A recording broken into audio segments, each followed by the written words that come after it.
ਸਤਨਾਮ ਸ੍ਰੀ ਵਾਹਿਗੁਰੂ ਸਾਹਿਬ JIO.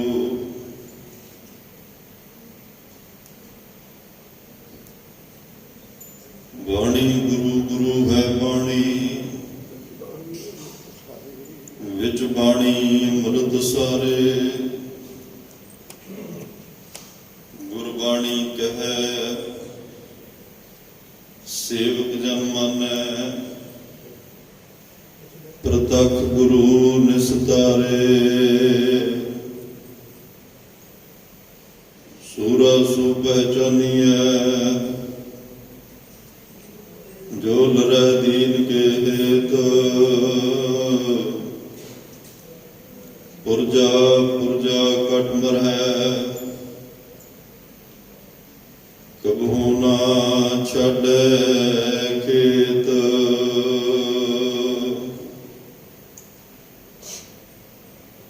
ਤੇਰੇ ਕਵਨ ਕਵਨ ਗੁਣ ਕਹਿ ਕਹਿ ਗਾਵਾਂ, ਤੂੰ ਸਾਹਿਬ ਗੁਣੀ ਨਿਧਾਨਾ। ਤੁਮਰੀ ਮਹਿਮਾ ਵਰਨ ਨਾ ਸਾਕੋਂ, ਤੂੰ ਠਾਕੁਰ ਊਚ ਭਗਵਾਨਾ।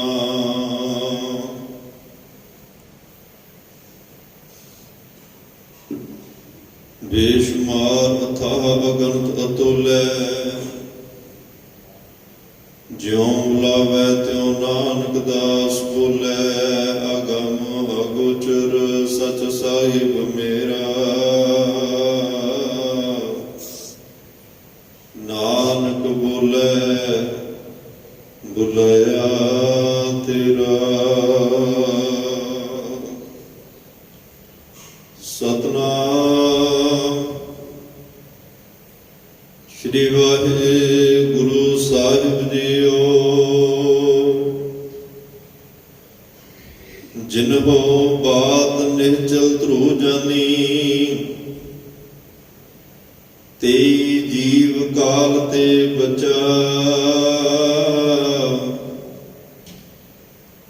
ਤਿਨ ਤਰਿਓ ਸਮੁੰਦਰ ਰੁਦਰ, ਖਿਨ ਇਕ ਮਹਿ। ਜਲ ਹਰ ਬਿੰਬ ਜੁਗਤ ਜਗ ਰਚਾ।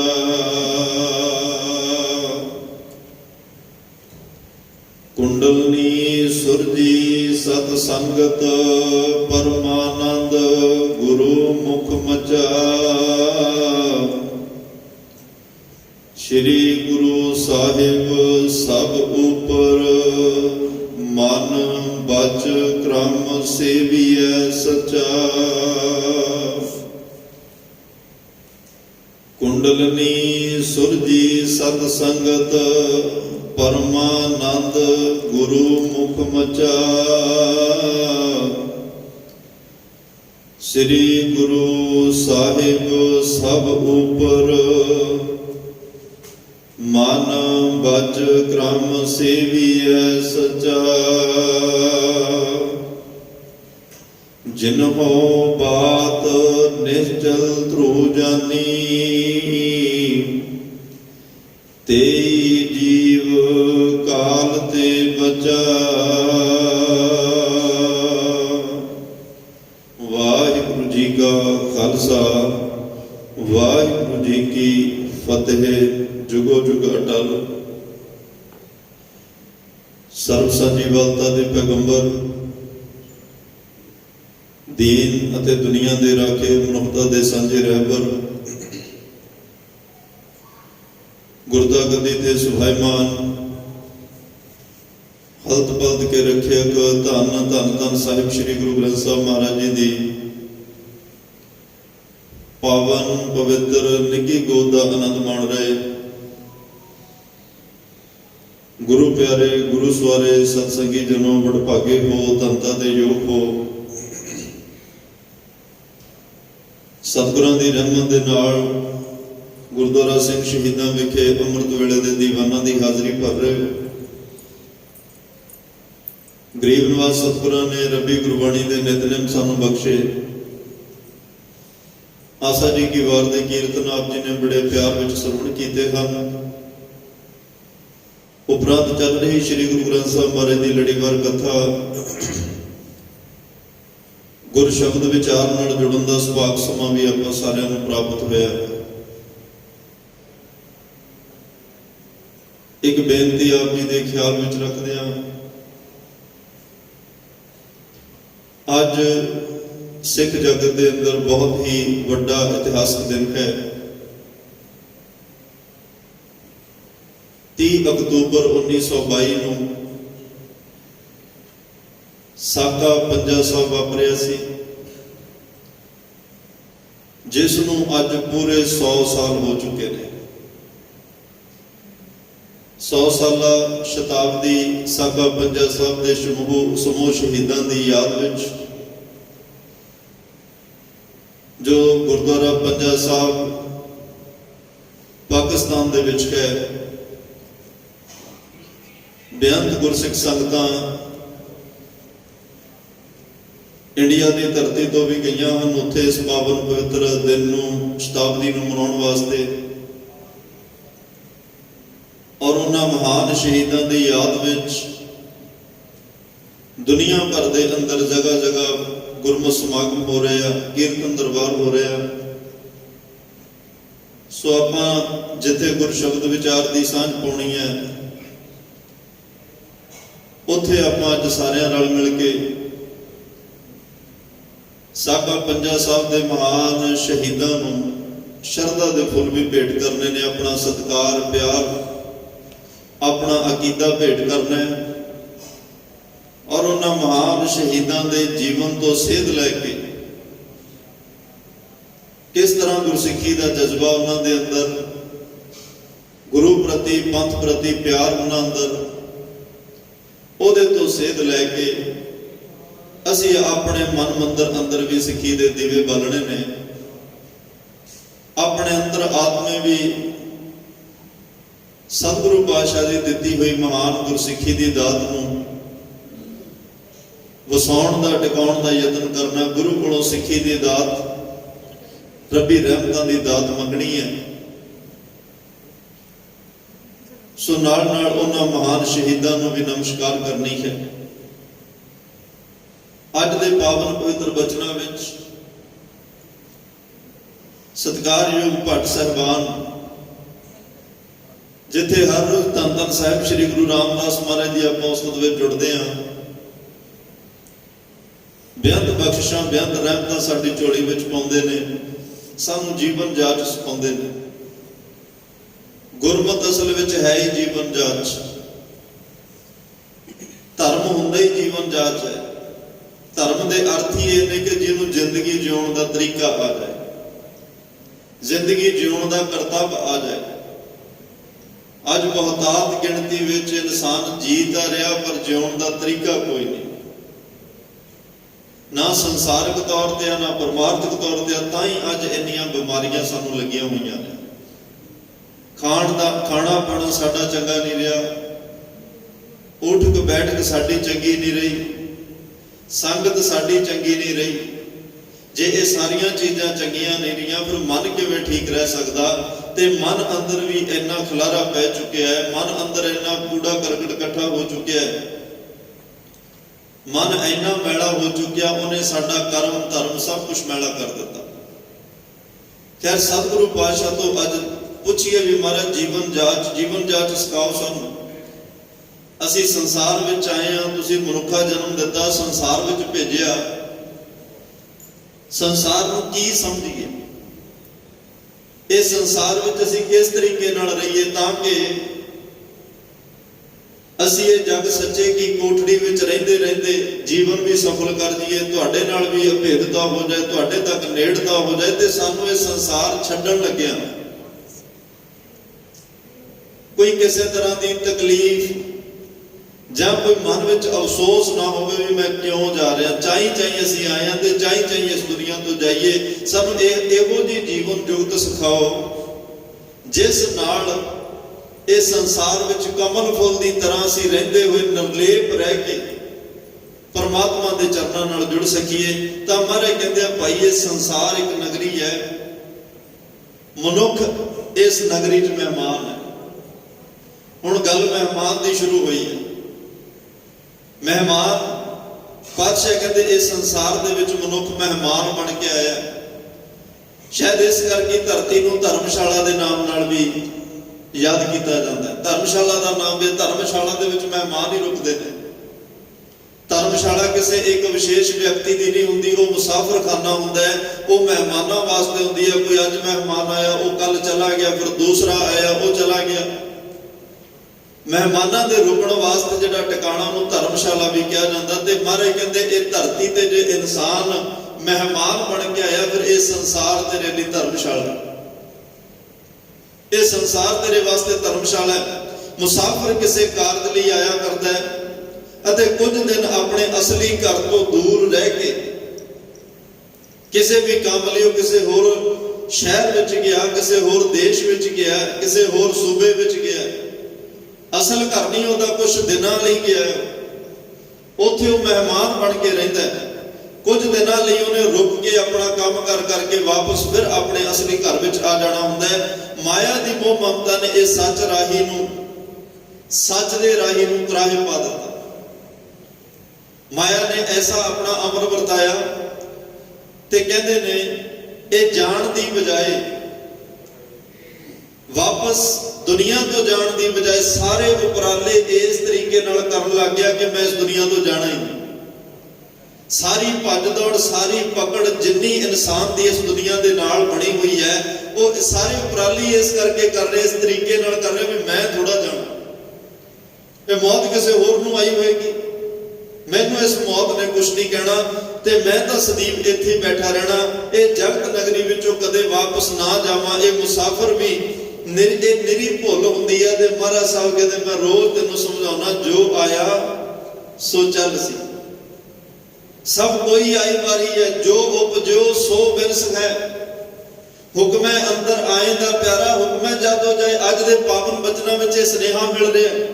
ਮੈਂ ਤਾਂ ਆਰੰਭਤਾ ਵਿੱਚ ਇਹ ਬੇਨਤੀ ਆਪ ਜੀ ਨੂੰ ਕਰ ਰਿਹਾ, ਜਿਨ੍ਹਾਂ ਨੇ ਇਸ ਜਗਤ ਚਲਾਣੇ ਦੀ ਹਕੀਕਤ ਨੂੰ ਯਾਦ ਰੱਖਿਆ, ਜਿਨ੍ਹਾਂ ਨੂੰ ਪਤਾ ਸੀ ਇਹ ਸੰਸਾਰ ਸਾਗਰ ਤੋਂ ਜਾਣਾ ਹੈ, ਇਹ ਸੰਸਾਰ ਧਰਮਸ਼ਾਲਾ ਤੋਂ ਜਾਣਾ ਹੈ, ਉਹ ਫਿਰ ਇੱਥੇ ਬਹੁਤੇ ਖਿਲਾਰੇ ਖਿਲਾਰਨ ਦੀ ਥਾਂ ਜ਼ਿੰਦਗੀ ਦੇ ਮਕਸਦ ਨੂੰ ਸਾਹਮਣੇ ਰੱਖਦੇ ਨੇ ਤੇ ਰੱਖ ਕੇ ਆਪਣਾ ਜੀਵਨ ਗੁਜ਼ਾਰਦੇ ਨੇ।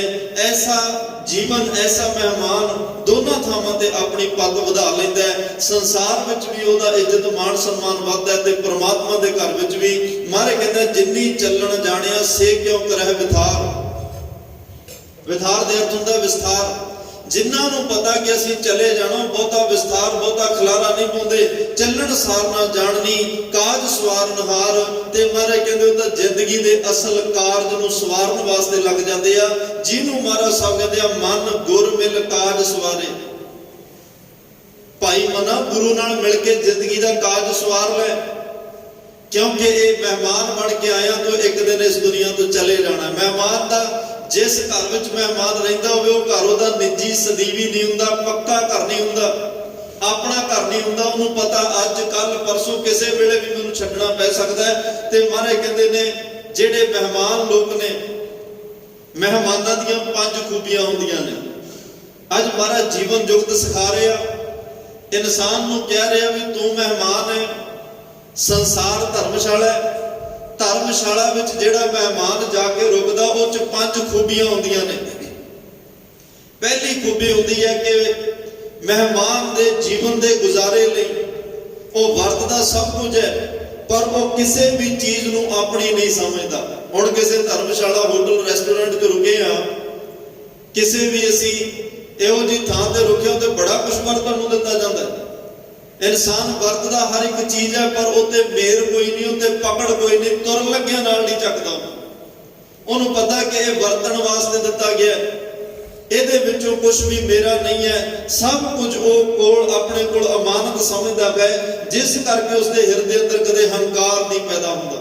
ਜਿਹੜੀ ਚੀਜ਼ ਪਤਾ ਵੀ ਆਪਣੀ ਨੂੰ, ਤਾਂ ਹੰਕਾਰ ਕਿਵੇਂ ਹੋਏਗਾ? ਜਿਹੜੀ ਚੀਜ਼ ਪਤਾ ਕੁਝ ਸਮੇਂ ਲਈ ਵਰਤਣ ਲਈ ਮਿਲੀ ਆ, ਉਹਦਾ ਹੰਕਾਰ ਮਨ ਚ ਆ ਹੀ ਨਹੀਂ ਸਕਦਾ। ਹੁਣ ਧਿਆਨ ਨਾਲ ਸੁਣਦੇ ਜਾਇਓ। ਮਹਿਮਾਨ ਇਨਸਾਨ ਹੈ, ਸੰਸਾਰ ਧਰਮਸ਼ਾਲਾ ਹੈ। ਮਹਾਰਾਜ ਕਹਿੰਦੇ ਜੇ ਮਹਿਮਾਨ ਆ ਤਾਂ ਮਹਿਮਾਨ ਦੀਆਂ 5 ਖੂਬੀਆਂ ਹੁੰਦੀਆਂ। ਮਹਿਮਾਨ ਕਿਸੇ ਧਰਮਸ਼ਾਲਾ 'ਚ ਰੁਕੇ, ਉਹਨੂੰ ਜੋ ਚੀਜ਼ਾਂ ਵਰਤਣ ਲਈ ਦਿੱਤੀਆਂ ਜਾਂਦੀਆਂ ਸਾਰੀਆਂ ਵਰਤਦਾ, ਪਰ ਪਕੜ ਕਿਸੇ ਤੇ ਨਹੀਂ। ਜੇ ਪਕੜ ਨਹੀਂ ਤਾਂ ਫਿਰ ਮਨ 'ਚ ਹੰਕਾਰ ਵੀ ਨਹੀਂ ਹੁੰਦਾ। ਉਹ ਯੋਗ ਢੰਗ ਤਰੀਕੇ ਨਾਲ ਵਰਤਦਾ ਹੈ, ਉੱਥੇ ਹਰ ਵਕਤ ਸੁਚੇਤ ਰਹਿੰਦਾ ਹੈ, ਹਰ ਵੇਲੇ ਉਹ ਅਲਰਟ ਰਹਿੰਦਾ ਕਿ ਮੈਂ ਕਿਸੇ ਅਮਾਨਤ ਵਿੱਚ ਖਿਆਨਤ ਨਹੀਂ ਕਰਨੀ, ਮੈਨੂੰ ਕੋਈ ਉਲਾਮਾ ਨਾ ਆ ਜਾਏ, ਮੈਨੂੰ ਕੋਈ ਉਲਾਮਾ ਨਾ ਦੇ ਜਾਏ। ਧਨ ਪਦਾਰਥ, ਘਰ-ਬਾਰ, ਕਾਰੋਬਾਰ, ਸਾਰਾ ਕੁਝ ਜਿਹਨੂੰ ਇਹ ਮਹਿਮਾਨ ਦੀ ਜੁਗਤ ਦਾ ਪਤਾ ਲੱਗ ਗਿਆ, ਪਰ ਉਹ ਸੰਸਾਰ ਵਿੱਚ ਰਹਿੰਦੇ ਹੋਏ ਵੀ ਇਹ ਸਾਰੀਆਂ ਚੀਜ਼ਾਂ ਦਿੱਤੀਆਂ ਪਰਮਾਤਮਾ ਦੀਆਂ ਬੜੇ ਚਾਹ ਨਾਲ ਵਰਤਦਾ ਹੈ। ਭਾਵੇਂ ਕਾਰੋਬਾਰ ਹੋਵੇ, ਧਨ ਹੋਵੇ, ਪਦਾਰਥ ਹੋਵੇ, ਘਰ-ਬਾਰ ਹੋਵੇ, ਧੀਆਂ ਪੁੱਤਰ ਔਲਾਦ ਜੋ ਵੀ ਹੈ, ਸਾਰੀਆਂ ਚੀਜ਼ਾਂ ਨੂੰ ਵਰਤਦਾ, ਸਾਰਿਆਂ ਨਾਲ ਹੱਸਦਾ ਖੇਡਦਾ ਵੀ ਹੈ। ਪਰ ਮਹਾਰਾਜ ਸਾਹਿਬ ਕਹਿੰਦੇ ਤੀਨ ਸੇਰ ਕਾ ਦਿਹਾੜੀ ਮਹਿਮਾਨ, ਅਵਰ ਵਸਤ ਕੁਝ ਤੁਝ ਪਾਹੇ ਅਮਾਨ। ਇਹ 3 ਦਿਹਾੜੀ ਦਾ ਤੂੰ ਮਹਿਮਾਨ ਹੈ ਭਾਈ। ਇਹ ਚੀਜ਼ਾਂ ਵਰਤਣ ਲਈ ਇਹਨਾਂ ਨਾਲ ਪਕੜ ਨਾ ਬਣਾਈ। ਜਿਵੇਂ ਮਹਿਮਾਨ ਕਿਸੇ ਧਰਮਸ਼ਾਲਾ 'ਚ ਜਾ ਕੇ ਸਾਰੀਆਂ ਚੀਜ਼ਾਂ ਵਰਤਦਾ ਪਰ ਉਹਨਾਂ ਦੇ ਪਕੜ ਨਹੀਂ ਬਣਾਉਂਦਾ, ਹੰਕਾਰ ਨਹੀਂ ਕਰਦਾ। ਇਹ ਸਾਰੀਆਂ ਦਾਤਾਂ ਪਰਮਾਤਮਾ ਨੇ ਤੈਨੂੰ ਇਹ ਸੰਸਾਰ 'ਚ ਰਹਿਣ ਲਈ ਦਿੱਤੀਆਂ ਨੇ, ਤੂੰ ਛੱਡ ਕੇ ਜਾਣਾ ਹੈ। ਇਹਨਾਂ ਦਾ ਇੱਕ ਹੰਕਾਰ ਨਾ ਕਰੀ, ਇੱਕ ਪਕੜ ਨਾ ਬਣਾਈ। ਹੰਕਾਰ ਕਰੇਗਾ ਰੱਬ ਤੋਂ ਦੂਰ ਜਾਏਗਾ, ਪਕੜ ਬਣਾਏਗਾ ਛੱਡਣਾ ਔਖਾ ਹੋ ਜਾਏਗਾ। ਛੱਡਣਾ ਤੈਨੂੰ ਤਾਂ ਵੀ ਪੈਣਾ, ਜਿੰਨੀ ਇਹਦੇ ਨਾਲ ਗੂੜੀ ਪ੍ਰੀਤ ਪਾਏਗਾ ਉਨਾ ਹੀ ਛੱਡਣ ਲੱਗਿਆ ਤਕਲੀਫ ਵੀ ਵੱਧ ਹੋਏਗੀ, ਉਨਾ ਹੀ ਛੱਡਣ ਲੱਗਿਆ ਦੁੱਖ ਵੀ ਵੱਧ ਹੋਏਗਾ। ਅੱਜ ਜਿੰਨਾ ਸ਼ਹੀਦਾਂ ਨੂੰ ਯਾਦ ਕਰਨਾ, ਹੁਣ ਉਹਨਾਂ ਦਾ ਜੀਵਨ ਅੱਗੇ ਜਾ ਕੇ ਤੁਸੀਂ ਵੇਖਿਓ। ਆਹ ਜਿਹੜੀ ਮਹਿਮਾਨ ਦੀ ਜੋਗਤ ਮਹਾਰਾਜ ਸਾਨੂੰ ਸਮਝਾ ਰਹੇ ਆ ਨਾ, ਅੱਜ ਕਹਿੰਦੇ ਨੇ ਇਹ ਮਹਿਮਾਨ ਦੀਆਂ ਖੂਬੀਆਂ ਨੇ। ਜੇ ਐਵੇਂ ਮਹਿਮਾਨ ਇਸ ਧਰਤੀ ਧਰਮਸ਼ਾਲਾ ਤੇ ਰਵੇ, ਉਹ ਸੰਸਾਰ 'ਚ ਰਹਿੰਦਿਆਂ ਪਰਮਾਤਮਾ ਤੱਕ ਪਹੁੰਚਦਾ ਹੈ। ਔਰ ਮਹਿਮਾਨ ਦੀ ਦੂਸਰੀ ਖੂਬੀ ਹੁੰਦੀ ਹੈ ਕਿ ਉਹ ਆਪ ਵੀ ਖੁਸ਼ ਰਹਿੰਦਾ ਹੈ, ਦੂਸਰਿਆਂ ਨੂੰ ਵੀ ਖੁਸ਼ ਰੱਖਦਾ। ਉਹਨੂੰ ਪਤਾ ਵੀ 4 ਦਿਨਾਂ ਲਈ ਆਇਆ, ਕਿਉਂ ਕਿਸੇ ਨਾਲ ਵੈਰ ਪਾਵਾਂ, ਕਿਉਂ ਕਿਸੇ ਨਾਲ ਈਰਖਾ ਕਰਾਂ, ਕਿਉਂ ਮੈਂ ਕਿਸੇ ਨਾਲ ਲੜਾਂ, ਕਿਉਂ ਮੈਂ ਹੰਕਾਰ ਦੇ ਬੋਲ ਬੋਲਾਂ, ਕਿਉਂ ਮੈਂ ਆਪਣੇ ਮਨ ਵਿੱਚ ਕਿਸੇ ਪ੍ਰਤੀ ਨਫ਼ਰਤ ਦਾ ਬੀਜ ਬੀਜਾਂ। 4 ਦਿਨਾਂ ਦੀ ਤਾਂ ਗੱਲ ਹੈ, ਮੈਂ ਇੱਥੇ ਹੱਸ ਖੇਡ ਕੇ ਖੁਸ਼ ਹੋ ਕੇ ਆਪ ਵੀ ਖੁਸ਼ ਰਵਾਂ ਤੇ ਦੂਸਰਿਆਂ ਨੂੰ ਵੀ ਖੁਸ਼ੀਆਂ ਵੰਡਾਂ ਤੇ ਦੂਸਰਿਆਂ ਦੀ ਝੋਲੀ ਵਿੱਚ ਵੀ ਹਾਸਾ ਪਾ ਕੇ ਜਾਵਾਂ। ਅਜਿਹੇ ਮਹਿਮਾਨ ਦੇ ਅੰਦਰ ਕੋਈ ਸਾੜਾ, ਈਰਖਾ, ਦੁਆਸ਼ ਭਾਵਨਾ ਨਹੀਂ ਹੁੰਦੀ। ਤੁਸੀਂ ਜਾਣਦੇ ਹੀ ਹੋ ਕਿ 5, 10, 15 ਦਿਨ ਰਹਿਣਾ ਪੈ ਜਾਏ, ਬੜੇ ਤਰ੍ਹਾਂ ਦੇ ਲੋਕ ਉੱਥੇ ਇਕੱਠੇ ਹੋਏ ਹੁੰਦੇ ਆ। ਕਈ ਲੋਕ ਬੜੇ ਖੁਸ਼ ਸੁਭਾਅ ਦੇ ਹੁੰਦੇ ਆ, ਖੁਸ਼ ਦਿਲ ਹੁੰਦੇ ਆ, ਉਹ ਸਾਰਿਆਂ ਦੇ ਜੀ ਲੋਈ ਰੱਖਦੇ ਹੁੰਦੇ।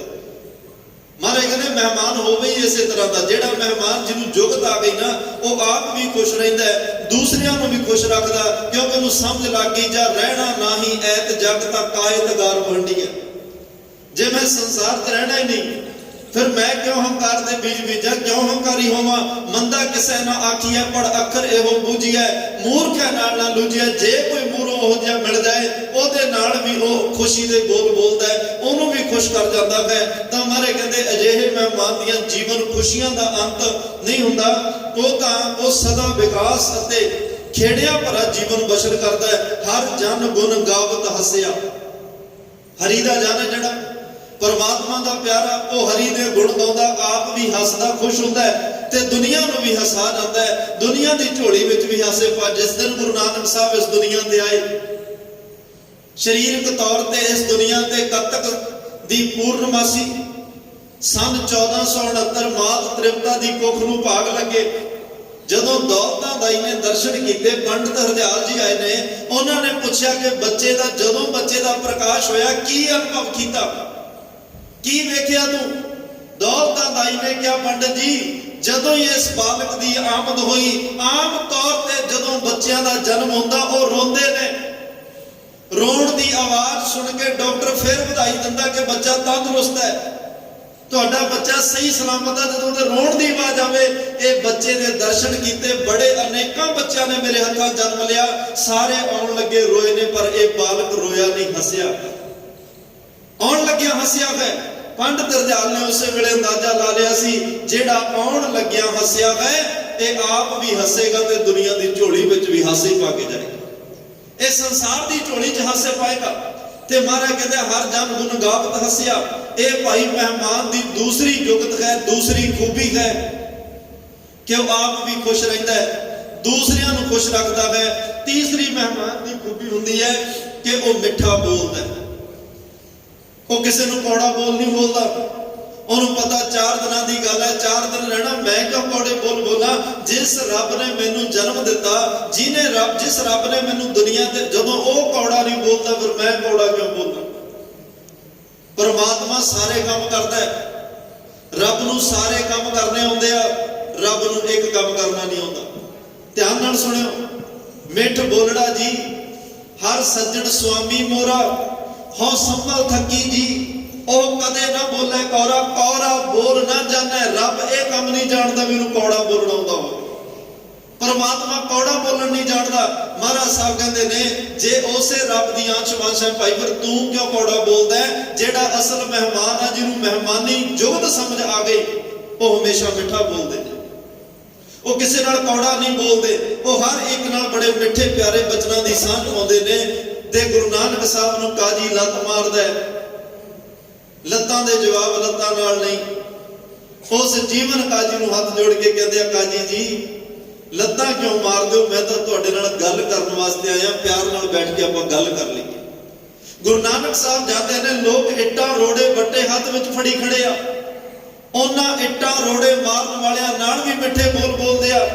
ਕੋਈ ਕਰਾਈਆ ਕਹਿ ਰਿਹਾ, ਕੋਈ ਭੂਤਨਾ ਕਹਿ ਰਿਹਾ, ਕੋਈ ਬੇਤਾਲਾ, ਕੋਈ ਕੁਛ ਕਹਿ ਰਿਹਾ, ਪਰ ਮਹਾਰਾਜ ਸਾਹਿਬ ਸਾਰਿਆਂ ਨਾਲ ਮਿੱਠੇ ਪਿਆਰੇ ਬੋਲ ਬੋਲਦੇ ਆ। ਭਗਤ ਸਾਹਿਬਾਨਾਂ ਦੇ ਜੀਵਨ ਵੇਖ ਲਓ, ਕਬੀਰ ਸਾਹਿਬ ਨੂੰ ਸੰਗਲਾਂ ਨਾਲ ਬੰਨ ਕੇ ਹਾਥੀ ਮੂਰੇ ਸਿੱਟਿਆ ਜਾਂਦਾ ਹੈ। ਭਗਤ ਨਾਮਦੇਵ ਸਾਹਿਬ ਤੇ ਕਿੰਨਾ ਤਸ਼ੱਦਦ ਹੁੰਦਾ ਹੈ, ਭਗਤ ਰਵਿਦਾਸ ਸਾਹਿਬ ਤੇ ਕਿੰਨਾ ਤਸ਼ੱਦਦ ਉਸ ਵੇਲੇ ਦੇ ਹੁਕਮਰਾਨ ਕਰਦੇ ਨੇ, ਜਾਤ ਭਵਾਨੀ ਲੋਕ ਕਰਦੇ ਨੇ, ਪਰ ਕਿਸੇ ਨੂੰ ਮੁਖ ਤੋਂ ਕੌੜਾ ਬੋਲ ਨਹੀਂ ਬੋਲੇ।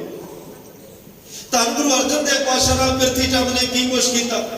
ਤੁਸੀਂ ਇੱਕ ਵੀ ਅੱਖਰ ਗੁਰਬਾਣੀ 2312 ਸ਼ਬਦ ਗੁਰੂ ਅਰਜਨ ਸਾਹਿਬ ਦੇ ਇਕੱਲਿਆਂ ਦੇ ਗੁਰੂ ਗ੍ਰੰਥ ਸਾਹਿਬ ਦੇ ਅੰਦਰ 2312 ਸ਼ਬਦ ਪੜ੍ਹ ਲਓ, ਇਤਿਹਾਸ ਦੀਆਂ ਸਦਰਾਂ ਪੜ੍ਹ ਲਓ, ਜਿੰਨੇ ਵੀ ਇਤਿਹਾਸਕਾਰਾਂ ਨੇ ਸਿੱਖਾਂ ਜਾਂ ਗੈਰ ਸਿੱਖਾਂ ਨੇ ਲਿਖਿਆ, ਇੱਕ ਵੀ ਅੱਖਰ ਸ਼ਬਦ ਗੁਰੂ ਅਰਜਨ ਸਾਹਿਬ ਦੀ ਜ਼ਿੰਦਗੀ 'ਚ ਇਹੋ ਜਿਹਾ ਨਹੀਂ ਮਿਲੇਗਾ ਜਿੱਥੇ ਬਾਬਾ ਪ੍ਰਿਥੀ ਚੰਦ ਨੂੰ ਕੋਈ ਉਲਾਮਾ ਦਿੱਤਾ ਹੋਵੇ, ਉਹਨੂੰ ਫਿਟਕਾਰ ਪਾਈ ਹੋਵੇ, ਉਹਨੂੰ ਕੋਈ ਮਾੜਾ ਬੋਲ, ਉਹਨੇ ਕਸਰ ਕੋਈ ਨਹੀਂ ਛੱਡੀ। ਤੇ ਮਹਾਰਾਜ ਸਾਹਿਬ ਨੇ ਸਬਰ ਦੀ ਕੋਈ ਕਸਰ ਨਹੀਂ ਛੱਡੀ। ਇੰਨੇ ਪਿਆਰ ਭਰੇ ਅਲਫਾਜ਼ਾਂ ਦੇ ਨਾਲ, ਸ਼ਬਦਾਂ ਨਾਲ ਉਹਨਾਂ ਨੂੰ ਵੱਡੇ ਭਰਾ ਦੇ ਨਾਤੇ ਹੋਣ ਤੇ ਇੰਨੇ ਪਿਆਰ ਨਾਲ ਬੋਲਦੇ ਰਿਹਾ, ਕਦੇ ਕੋਈ ਮੁਖ ਤੋਂ ਕੌੜਾ ਬੋਲ ਨਹੀਂ ਬੋਲਿਆ। ਜਿਹਨੂੰ ਮਹਿਮਾਨੀ ਜੁਗਤ ਆ ਜਾਏ, ਉਹ ਮਹਾਰਾਜ ਸਾਹਿਬ ਕਹਿੰਦੇ ਆ ਭਾਈ ਮਿੱਠੇ ਬੋਲ ਬੋਲਦਾ, ਕੌੜਾ ਬੋਲ ਨਹੀਂ ਬੋਲਦਾ। ਮਾਨਸ ਮੂਰਤ ਨਾਨਕ ਨਾਮ ਕਰਨੀ ਕੁੱਤਾ ਦਰ ਫਰਮਾਨ। ਜਿਹੜਾ ਮੁਖ ਤੋਂ ਕੌੜੇ ਬੋਲ ਬੋਲੇ, ਮਹਾਰਾਜ ਸਾਹਿਬ ਕਹਿੰਦੇ ਉਹ ਦੇਖਣ ਨੂੰ ਇਨਸਾਨ ਲੱਗਦਾ, ਪਰ ਜੀਵਨ ਉਹਦਾ ਕੁੱਤਿਆਂ ਵਰਗਾ ਹੀ ਹੁੰਦਾ ਹੈ। ਕੁੱਤਾ ਨਿਖਿੱਤ ਜੁਗੀ ਹਰੇਕ ਨੂੰ ਭੌਂਕਦਾ, ਹਰੇਕ ਨੂੰ ਪਰੇਸ਼ਾਨ ਕਰਦਾ, ਹਰੇਕ ਦੇ ਮਗਰ ਪੈਂਦਾ। ਜਿਹਦੇ ਜੀਵਨ ਵਿੱਚ ਮਿੱਠੇ ਬੋਲ ਨਾ ਹੋਣ, ਜਿਹੜਾ ਮਿੱਠੇ ਬੋਲ ਨਾ ਬੋਲਦਾ ਹੋਵੇ, ਉਹਦਾ ਜੀਵਨ ਇਹ ਨਿਖਿੱਤ ਜੂਨ ਕੁੱਤਿਆਂ ਵਰਗਾ ਹੋ ਜਾਂਦਾ ਹੈ। ਉਹ ਜੇ ਕਿਧਰੇ ਗੁਰੂ ਦੀ ਕਿਰਪਾ ਨਾਲ ਆਪਣੇ ਆਪ ਨੂੰ ਜਗਤ ਨਗਰੀ ਦਾ ਮਹਿਮਾਨ ਸਮਝ ਲਏ ਤੇ ਦਰਗਾਹੀ ਸਤਿਕਾਰ, ਉਹਨੂੰ ਇੱਥੇ ਵੀ ਸਤਿਕਾਰ, ਪਰਮਾਤਮਾ ਦੇ ਘਰ ਵਿੱਚ ਵੀ ਸਤਿਕਾਰ ਪ੍ਰਾਪਤ ਹੁੰਦਾ ਹੈ। ਮਾਨਸ ਮੂਰਤ ਨਾਨਕ ਨਾਮ ਕਰਨੀ ਕੁੱਤਾ ਦਰ ਫਰਮਾਨ। ਗੁਰ ਪ੍ਰਸਾਦ ਜਾਣੇ ਮਹਿਮਾਨ ਤਾਂ ਕਿਛ ਦਰ ਕਹਿ ਪਾਵੇ ਮਾਨ। ਜਿਹਨੇ ਭਾਈ ਗੁਰੂ ਦੀ ਕਿਰਪਾ ਨਾਲ ਆਪਣੇ ਆਪ ਨੂੰ ਮਹਿਮਾਨ ਦੀ ਜੁਗਤ ਨੂੰ ਸਮਝ ਲਿਆ, ਉਹਨੂੰ ਪਰਮਾਤਮਾ ਦੇ ਘਰ ਵਿੱਚ ਮਹਾਰਾਜ ਕਹਿੰਦੇ ਆ ਫਿਰ ਪਿਆਰ ਸਤਿਕਾਰ ਤੇ ਮਾਣ ਮਿਲਦਾ। ਮਹਿਮਾਨ ਦੀ ਚੌਥੀ ਜੁਗਤ, ਚੌਥੀ ਖੂਬੀ ਕੀ ਹੈ? ਕਹਿੰਦੇ ਨੇ ਜਦੋਂ ਉਹ ਕੋਈ ਨੁਕਸ ਸ਼ਿਕਾਇਤਾਂ ਜਿਹੜੀਆਂ ਕਰਨ ਦੀ ਥਾਂ ਜਦੋਂ ਉਹ ਸ਼ੁਕਰ ਵਿੱਚ ਜੁੜਦਾ ਹੈ। ਮਹਿਮਾਨ ਦੀ ਚੌਥੀ ਜੁਗਤ ਕੀ ਹੈ ਨਾ, ਜੇ ਕੋਈ ਨੁਕਸ ਹੈ, ਕੋਈ ਕਮੀ ਹੈ, ਕੋਈ ਸ਼ਿਕਵਾ ਹੈ, ਉਹ ਰੱਬ ਨੂੰ ਉਲਾਮਾ ਨਹੀਂ ਦਿੰਦਾ।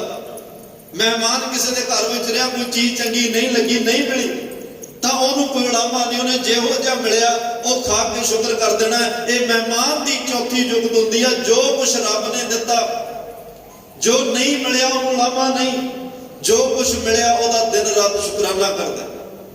ਮਹਿਮਾਨ ਅਸਲ ਮਹਿਮਾਨ ਜਿਹਨੂੰ ਪਰਮਾਤਮਾ ਦੀ ਰੀਤੀ ਰਿਵਾਜ ਦਾ ਪਤਾ ਲੱਗ ਗਿਆ, ਪਰਮਾਤਮਾ ਦੇ ਨਿਯਮ ਮਰਿਆਦਾ ਦਾ ਪਤਾ ਲੱਗ ਗਿਆ, ਉਹ ਪਰਮਾਤਮਾ ਦਾ ਹਰ ਵੇਲੇ ਸ਼ੁਕਰਾਨਾ ਕਰਦਾ। ਪਾਤਸ਼ਾਹ ਮੈਂ ਤਾਂ ਇੰਨੇ ਵੀ ਜੋਗਾ ਨਹੀਂ ਸੀ ਜਿੰਨਾ ਕੁਝ ਤੁਸੀਂ ਮੈਨੂੰ ਬਖਸ਼ ਦਿੱਤਾ, ਮੈਂ ਤਾਂ ਇੰਨੇ ਵੀ ਯੋਗ ਨਹੀਂ ਸੀ, ਜਿੰਨੀਆਂ ਦਾਤਾਂ ਤੁਸੀਂ ਮੇਰੀ ਝੋਲੀ ਵਿੱਚ ਪਾ ਦਿੱਤੀਆਂ ਉਹ ਵੀ ਤਾਂ ਲੋਕ ਨੇ ਜਿਨ੍ਹਾਂ ਕੋਲ ਮੇਰੇ ਜਿੰਨਾ ਵੀ ਕੁਝ ਨਹੀਂ ਹੈ, ਜਿਨ੍ਹਾਂ ਕੋਲ ਮੇਰੇ ਜਿੰਨੀਆਂ ਵੀ ਦਾਤਾਂ ਨਹੀਂ, ਉਹ ਵੀ ਤਾਂ ਪਰਮਾਤਮਾ ਤੇਰੀ ਸਾਜੇ ਹੋਏ ਨੇ। ਤੂੰ ਕਿੰਨਾ ਤਰਸ ਕੀਤਾ, ਤੇਰਾ ਕੀਤਾ ਜਾਤੋ ਨਹੀਂ ਮੈਨੂੰ ਜੋਗ ਦਿੱਤੋਈ। ਤੂੰ ਮੈਨੂੰ ਜੋਗ ਸਮਝ ਕੇ ਇਹ ਦਾਤਾਂ ਬਖਸ਼ਿਸ਼ ਕੀਤੀਆਂ ਨੇ। ਮਹਾਰਾਜ ਸਾਹਿਬ ਕਹਿੰਦੇ ਆ ਜਿਹੜੇ ਭਾਈ ਰੱਬ ਦੇ ਪਿਆਰੇ ਹੋਣ, ਗੁਰਮੁਖ ਜਨ ਹੋਣ, ਗੁਰੂ ਗੁਰੂ ਜਪਣ ਵਾਲੇ ਹੋਣ, ਉਹਨਾਂ ਨੂੰ ਇਸ ਗੱਲ ਦੀ ਸਮਝ ਆ ਜਾਂਦੀ ਆ। ਉਹ ਰੱਬ ਨਾਲ ਕਦੇ ਵੀ ਕੋਈ ਗਿਲਾ ਸ਼ਿਕਵਾ ਨਹੀਂ ਕਰਦੇ, ਰੱਬ ਨੂੰ ਬੁਲਾਉਣ। ਧੰਨ ਗੁਰੂ ਗੋਬਿੰਦ ਸਿੰਘ ਸਾਹਿਬ ਪਾਤਸ਼ਾਹ ਜਦੋਂ ਅਨੰਦਪੁਰ ਹੈ, ਮਾਂ ਬਾਪ ਹੈ, ਬੱਚੇ ਨੇ, ਪਰਿਵਾਰ ਨੇ, ਜੋੜਾ ਘੋੜਾ ਕਲਗੀ ਘੋੜਾ ਸਭ ਕੁਛ ਹੈ, ਉਦੋਂ ਵੀ ਪਰਮਾਤਮਾ ਦਾ ਸ਼ੁਕਰਾਨਾ ਕਰ ਰਹੇ ਆ। ਜਦੋਂ ਮਾਛੀਵਾੜੇ ਦੇ ਜੰਗਲ ਵਿੱਚ ਆਏ, ਨਾ ਅਨੰਦਪੁਰ ਸਾਹਿਬ ਰਿਹਾ, ਨਾ ਪਰਿਵਾਰ ਰਿਹਾ, ਨਾ ਮਾਤਾ ਪਿਤਾ ਰਹੇ, ਨਾ ਬੱਚੇ ਰਹੇ, ਨਾ ਜੋੜਾ ਰਿਹਾ, ਨਾ ਘੋੜਾ ਰਿਹਾ, ਕੁਛ ਵੀ ਨਹੀਂ ਰਿਹਾ। ਉਸ ਦਿਨ ਵੀ ਰੱਬ ਨੂੰ ਉਲਾਮਾ ਨਹੀਂ ਦਿੱਤਾ। ਉਸ ਦਿਨ ਵੀ ਕਿਹਾ ਸੀ ਮਿੱਤਰ ਪਿਆਰੇ ਨੂੰ ਹਾਲ ਮੁਰੀਦਾਂ ਦਾ ਕਹਿਣਾ। ਉਸ ਦਿਨ ਵੀ ਸ਼ੁਕਰਾਨੇ ਦੇ ਗੀਤ ਗਾਏ, ਉਸ ਦਿਨ ਵੀ ਧੰਨਵਾਦ ਦੇ ਗੀਤ ਗਾਏ, ਉਸ ਦਿਨ ਵੀ ਪਰਮਾਤਮਾ ਦਾ ਧੰਨਵਾਦ ਹੀ ਕੀਤਾ ਹੈ। ਤਾਂ ਮਹਾਰਾਜ ਕਹਿੰਦੇ ਆ, ਏਕਾ ਭਗਤ ਏਕੋ ਹੈ ਭਾਉ, ਬਿਨ ਪੈ ਭਗਤੀ ਆਵੋ ਜਾਓ, ਗੁਰ ਤੇ ਸਮਝ ਰਹਿ ਮਹਿਮਾਨ, ਹਰ ਰਸ ਰਾਤਾ ਜਨ ਪ੍ਰਵਾਨ। ਜਿਨ੍ਹਾਂ ਨੇ ਪਰਮਾਤਮਾ ਦੀਆਂ ਦਿੱਤੀਆਂ ਦਾਤਾਂ ਦਾ ਸ਼ੁਕਰਾਨਾ ਕੀਤਾ, ਇਹ ਮਹਿਮਾਨਾਂ ਦੀ ਚੌਥੀ ਜੁਗਤ ਹੁੰਦੀ ਆ। ਜੋ ਰੱਬ ਨੇ ਦਿੱਤਾ ਉਹਦੇ ਉਹ ਸ਼ੁਕਰਾਨੇ ਵਿੱਚ ਜੁੜੇ ਰਹਿੰਦੇ ਆ, ਉਹਨੂੰ ਉਲਾਮਾ ਨਹੀਂ। ਆਪਾਂ ਹਰ ਰੋਜ਼ ਦੀ ਆਪਣੀ ਜ਼ਿੰਦਗੀ ਆ, ਸੰਸਾਰੀ ਲੋਕ ਹਾਂ, ਬੜਾ ਕੁਛ ਚਾਹੀਦਾ ਹੈ ਸੰਸਾਰ ਵਿੱਚ ਰਹਿਣ ਲਈ। ਪਰ ਜੇ ਸੰਸਾਰ ਵੱਲ ਵੇਖ ਕੇ ਅਸੀਂ ਆਪਣੇ ਆਪ ਨੂੰ ਕਵਾਂਗੇ ਵੀ ਫਲਾਣੇ ਕੋਲ ਮੇਰੇ ਕੋਲ ਆ ਨਹੀਂ, ਫਿਰ ਭਾਈ ਇਹ ਦੁਨੀਆ ਦਾ ਕੋਈ ਹੱਦ ਬੰਨਾ ਨਹੀਂ। ਇੱਥੇ ਇੱਕ ਦੂਏ ਤੇ ਚੜ੍ਹਾਉਂਦੀਆਂ, ਪਤਾ ਨਹੀਂ ਇੱਥੇ ਕੌਣ ਕਿੱਥੇ ਤੱਕ ਕੋਈ ਪਹੁੰਚਿਆ ਬੈਠਾ ਹੈ। ਮਹਾਰਾਜ ਸਾਹਿਬ ਕਹਿੰਦੇ ਫਿਰ ਤਾਂ ਤੇਰੇ ਇਹ ਮਨ ਦੀ ਸ਼ਾਂਤੀ ਜਿਹੜੀ ਆ ਕਦੇ ਬਣੇਗੀ ਨਹੀਂ, ਭਟਕਣਾ ਬਣੀ ਰਹੇਗੀ। ਜੇ ਤੂੰ ਇਸ ਰੇਸ ਵਿੱਚ ਲੱਗ ਗਿਆ ਕਿ ਮੇਰੇ ਕੋਲ ਬਹੁਤਾ ਆਵੇ, ਹੁਣ ਸੂਰਜ ਵੱਲ ਕੋਈ ਮੂੰਹ ਕਰਕੇ ਕਵੇ, ਪਿੱਠ ਕਰਕੇ ਕਵੇ ਕਿ ਮੈਂ ਮੂਹਰੇ ਜਾਂਦਾ ਆਪਣਾ ਪਰਛਾਵਾਂ ਫੜ ਲਾਂਗਾ, ਜਦੋਂ ਸੂਰਜ ਵੱਲ ਪਿੱਠ ਕਰੋਗੇ ਨਾ, ਤੁਹਾਡਾ ਪਰਛਾਵਾਂ ਤੁਹਾਡੇ ਅੱਗੇ ਅੱਗੇ ਹੈ। ਜਿੰਨਾ ਮਰਜ਼ੀ ਉਹਨੂੰ ਫੜਨ ਦੀ ਕੋਸ਼ਿਸ਼ ਕਰੀ ਜਾਓ, ਨਹੀਂ ਫੜਿਆ ਜਾਣਾ। ਜਿਸ ਦਿਨ ਸੂਰਜ ਵੱਲ ਮੁਖ ਕਰ ਲਿਆ, ਉਹ ਪਰਛਾਵੇਂ ਤੁਹਾਡੇ ਪਿੱਛੇ ਆ ਜਾਣਗੇ।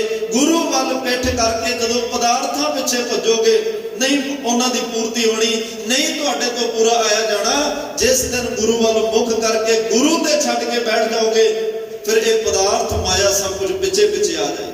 ਪ੍ਰਭ ਕੇ ਸਿਮਰਨ ਰਿੱਧ ਸਿੱਧ ਨੌ ਨਿਧ, ਪ੍ਰਭੂ ਦਾ ਸਿਮਰਨ, ਉਹਦੀ ਯਾਦ, ਉਹਦੀ ਇਬਾਦਤ ਵਿੱਚ ਭਾਈ ਇਹ ਰਿੱਧੀਆਂ ਸਿੱਧੀਆਂ ਨੌ ਨਿਧੀਆਂ ਸਭ ਕੁਝ ਉਸ ਪਰਮਾਤਮਾ ਦੇ ਸਿਮਰਨ ਦੇ ਵਿੱਚ ਆ ਜਾਂਦਾ ਹੈ।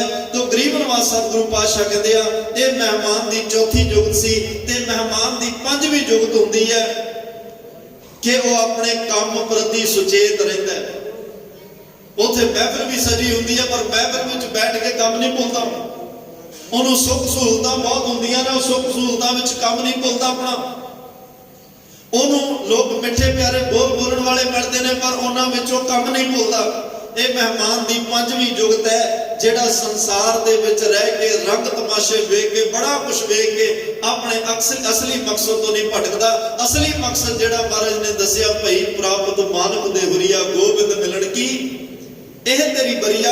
ਗੋਬਿੰਦ ਪਰਮਾਤਮਾ ਨੂੰ ਮਿਲਣ ਦੀ ਜਿਹੜੀ ਵਾਰੀ ਦਾ ਇਹ ਮਕਸਦ ਹੈ, ਇਹ ਪੰਜਵੀਂ ਖੂਬੀ ਹੁੰਦੀ ਹੈ ਉਸ ਮਹਿਮਾਨ ਦੀ, ਕਿ ਆਪਣੇ ਉਸ ਮਕਸਦ ਪ੍ਰਤੀ ਸੁਚੇਤ ਰਹਿੰਦਾ ਹੈ। ਦੁਨੀਆ ਅੰਦਰ ਜਿੰਨੇ ਮਰਜ਼ੀ ਰੰਗ ਤਮਾਸ਼ੇ ਖੁਸ਼ੀਆਂ ਗਮੀਆਂ ਹੋਣ, ਪਰ ਉਹਦੀ ਸੁਰਤ, ਉਹਦਾ ਧਿਆਨ ਆਪਣੀ ਮੰਜ਼ਿਲ ਵੱਲ ਰਹਿੰਦਾ ਹੈ ਕਿ ਮੈਂ ਜੀਵਨ ਸਫਲ ਕਰਕੇ ਪਰਮਾਤਮਾ ਦੇ ਘਰ ਵਿੱਚ ਪਹੁੰਚਣਾ ਹੈ। ਉਹ ਆਪਣੇ ਭਵ ਜਲ ਤਰਨ ਦੇ ਸਰੰਜਾਮ ਦਾ ਅਰਥ ਹੁੰਦਾ ਉਦਮ, ਉਸ ਉਦਮ ਵਿੱਚ ਲੱਗਿਆ ਰਹਿੰਦਾ। ਉਹ ਬੇੜਾ ਤਿਆਰ ਕਰਦਾ ਰਹਿੰਦਾ, ਜਿਸ ਬੇੜੇ 'ਚ ਬੈਠ ਕੇ ਉਹਨੇ ਪਾਰ ਲੰਘਣਾ ਹੈ। ਉਹ ਬੇੜੇ ਦੀ ਤਿਆਰੀ ਵਿੱਚ ਰਹਿੰਦਾ ਹਰ ਵੇਲੇ। ਜਿਸ ਬੇੜੇ 'ਚ ਉਹਨੇ ਆਪ ਵੀ ਸਵਾਰ ਹੋਣਾ ਤੇ ਉਹਦੇ ਪਰਿਵਾਰ ਨੇ ਵੀ ਸਵਾਰ ਹੋਣਾ ਤੇ ਨਾਲ ਦਿਆਂ ਨੇ ਵੀ ਸਵਾਰ ਹੋ ਕੇ ਪਾਰ ਲੰਘਣਾ ਹੈ। ਉਹ ਦੁਨੀਆ ਦੇ ਰੰਗ ਤਮਾਸ਼ਿਆਂ 'ਚ ਉਹ ਕੰਮ ਨਹੀਂ ਭੁੱਲਦਾ। ਤਾਂ ਹੀ ਮਹਾਰਾਜ ਸਾਹਿਬ ਨੇ ਕਿਹਾ, ਸਾਹਿਬ ਸਿਮਰੋ ਮੇਰੇ ਭਾਈਓ ਸਭਨਾ ਇਹੋ ਪਿਆਣਾ।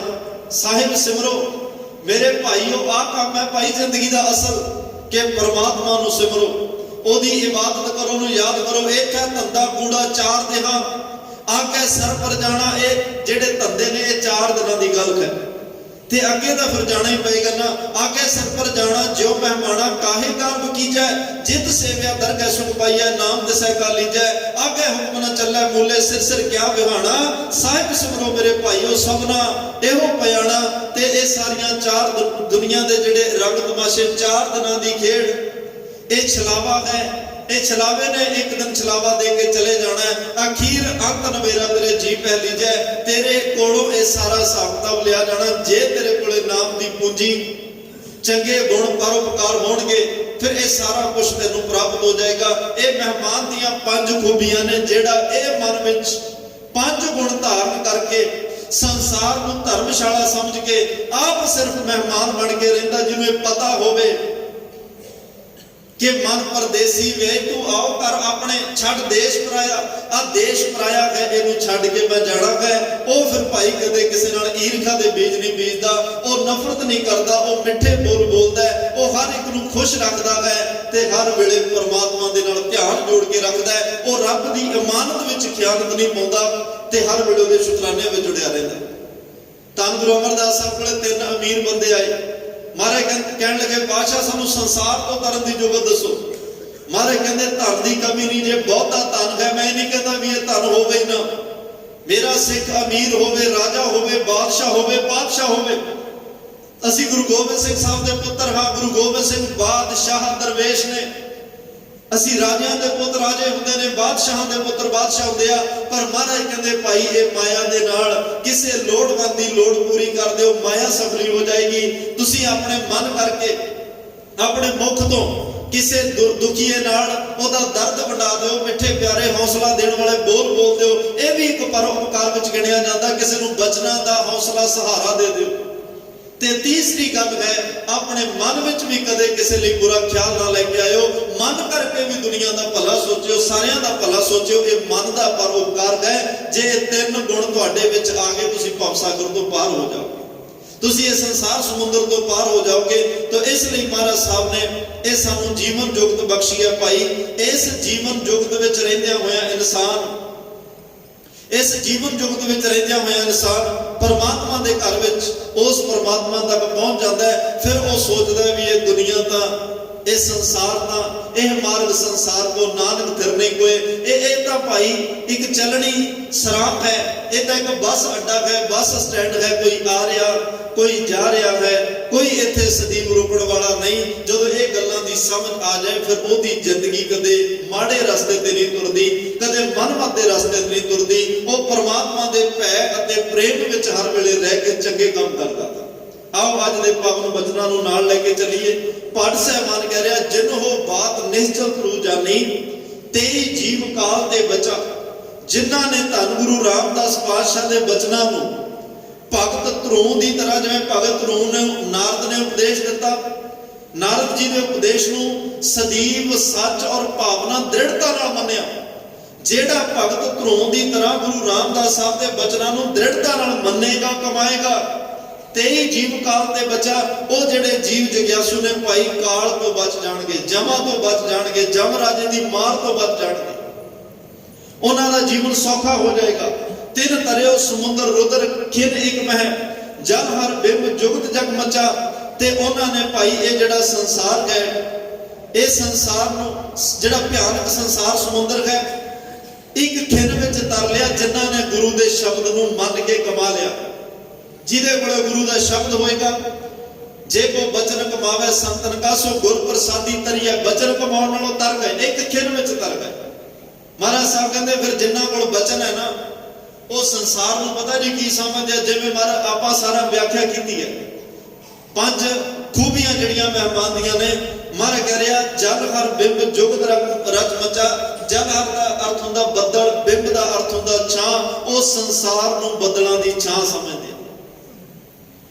ते कुछ विद्वानां ने यह भी कहा भी संसार नूं तो बुलबुले दी न्याई, जैसे जल दे बुदबुदा उपजै बिनसै नीत, जग रचना तैसे रची कहो नानक सुनमी। धन गुरु तेग बहादुर साहब कहते जिवें पानी च बुलबुले बनदे आ खत्म हो जाते हैं, जगत की रचना तो भाई इवें आ, देखते देखते बुलबुले बने ते देखते देखते खत्म हो गए।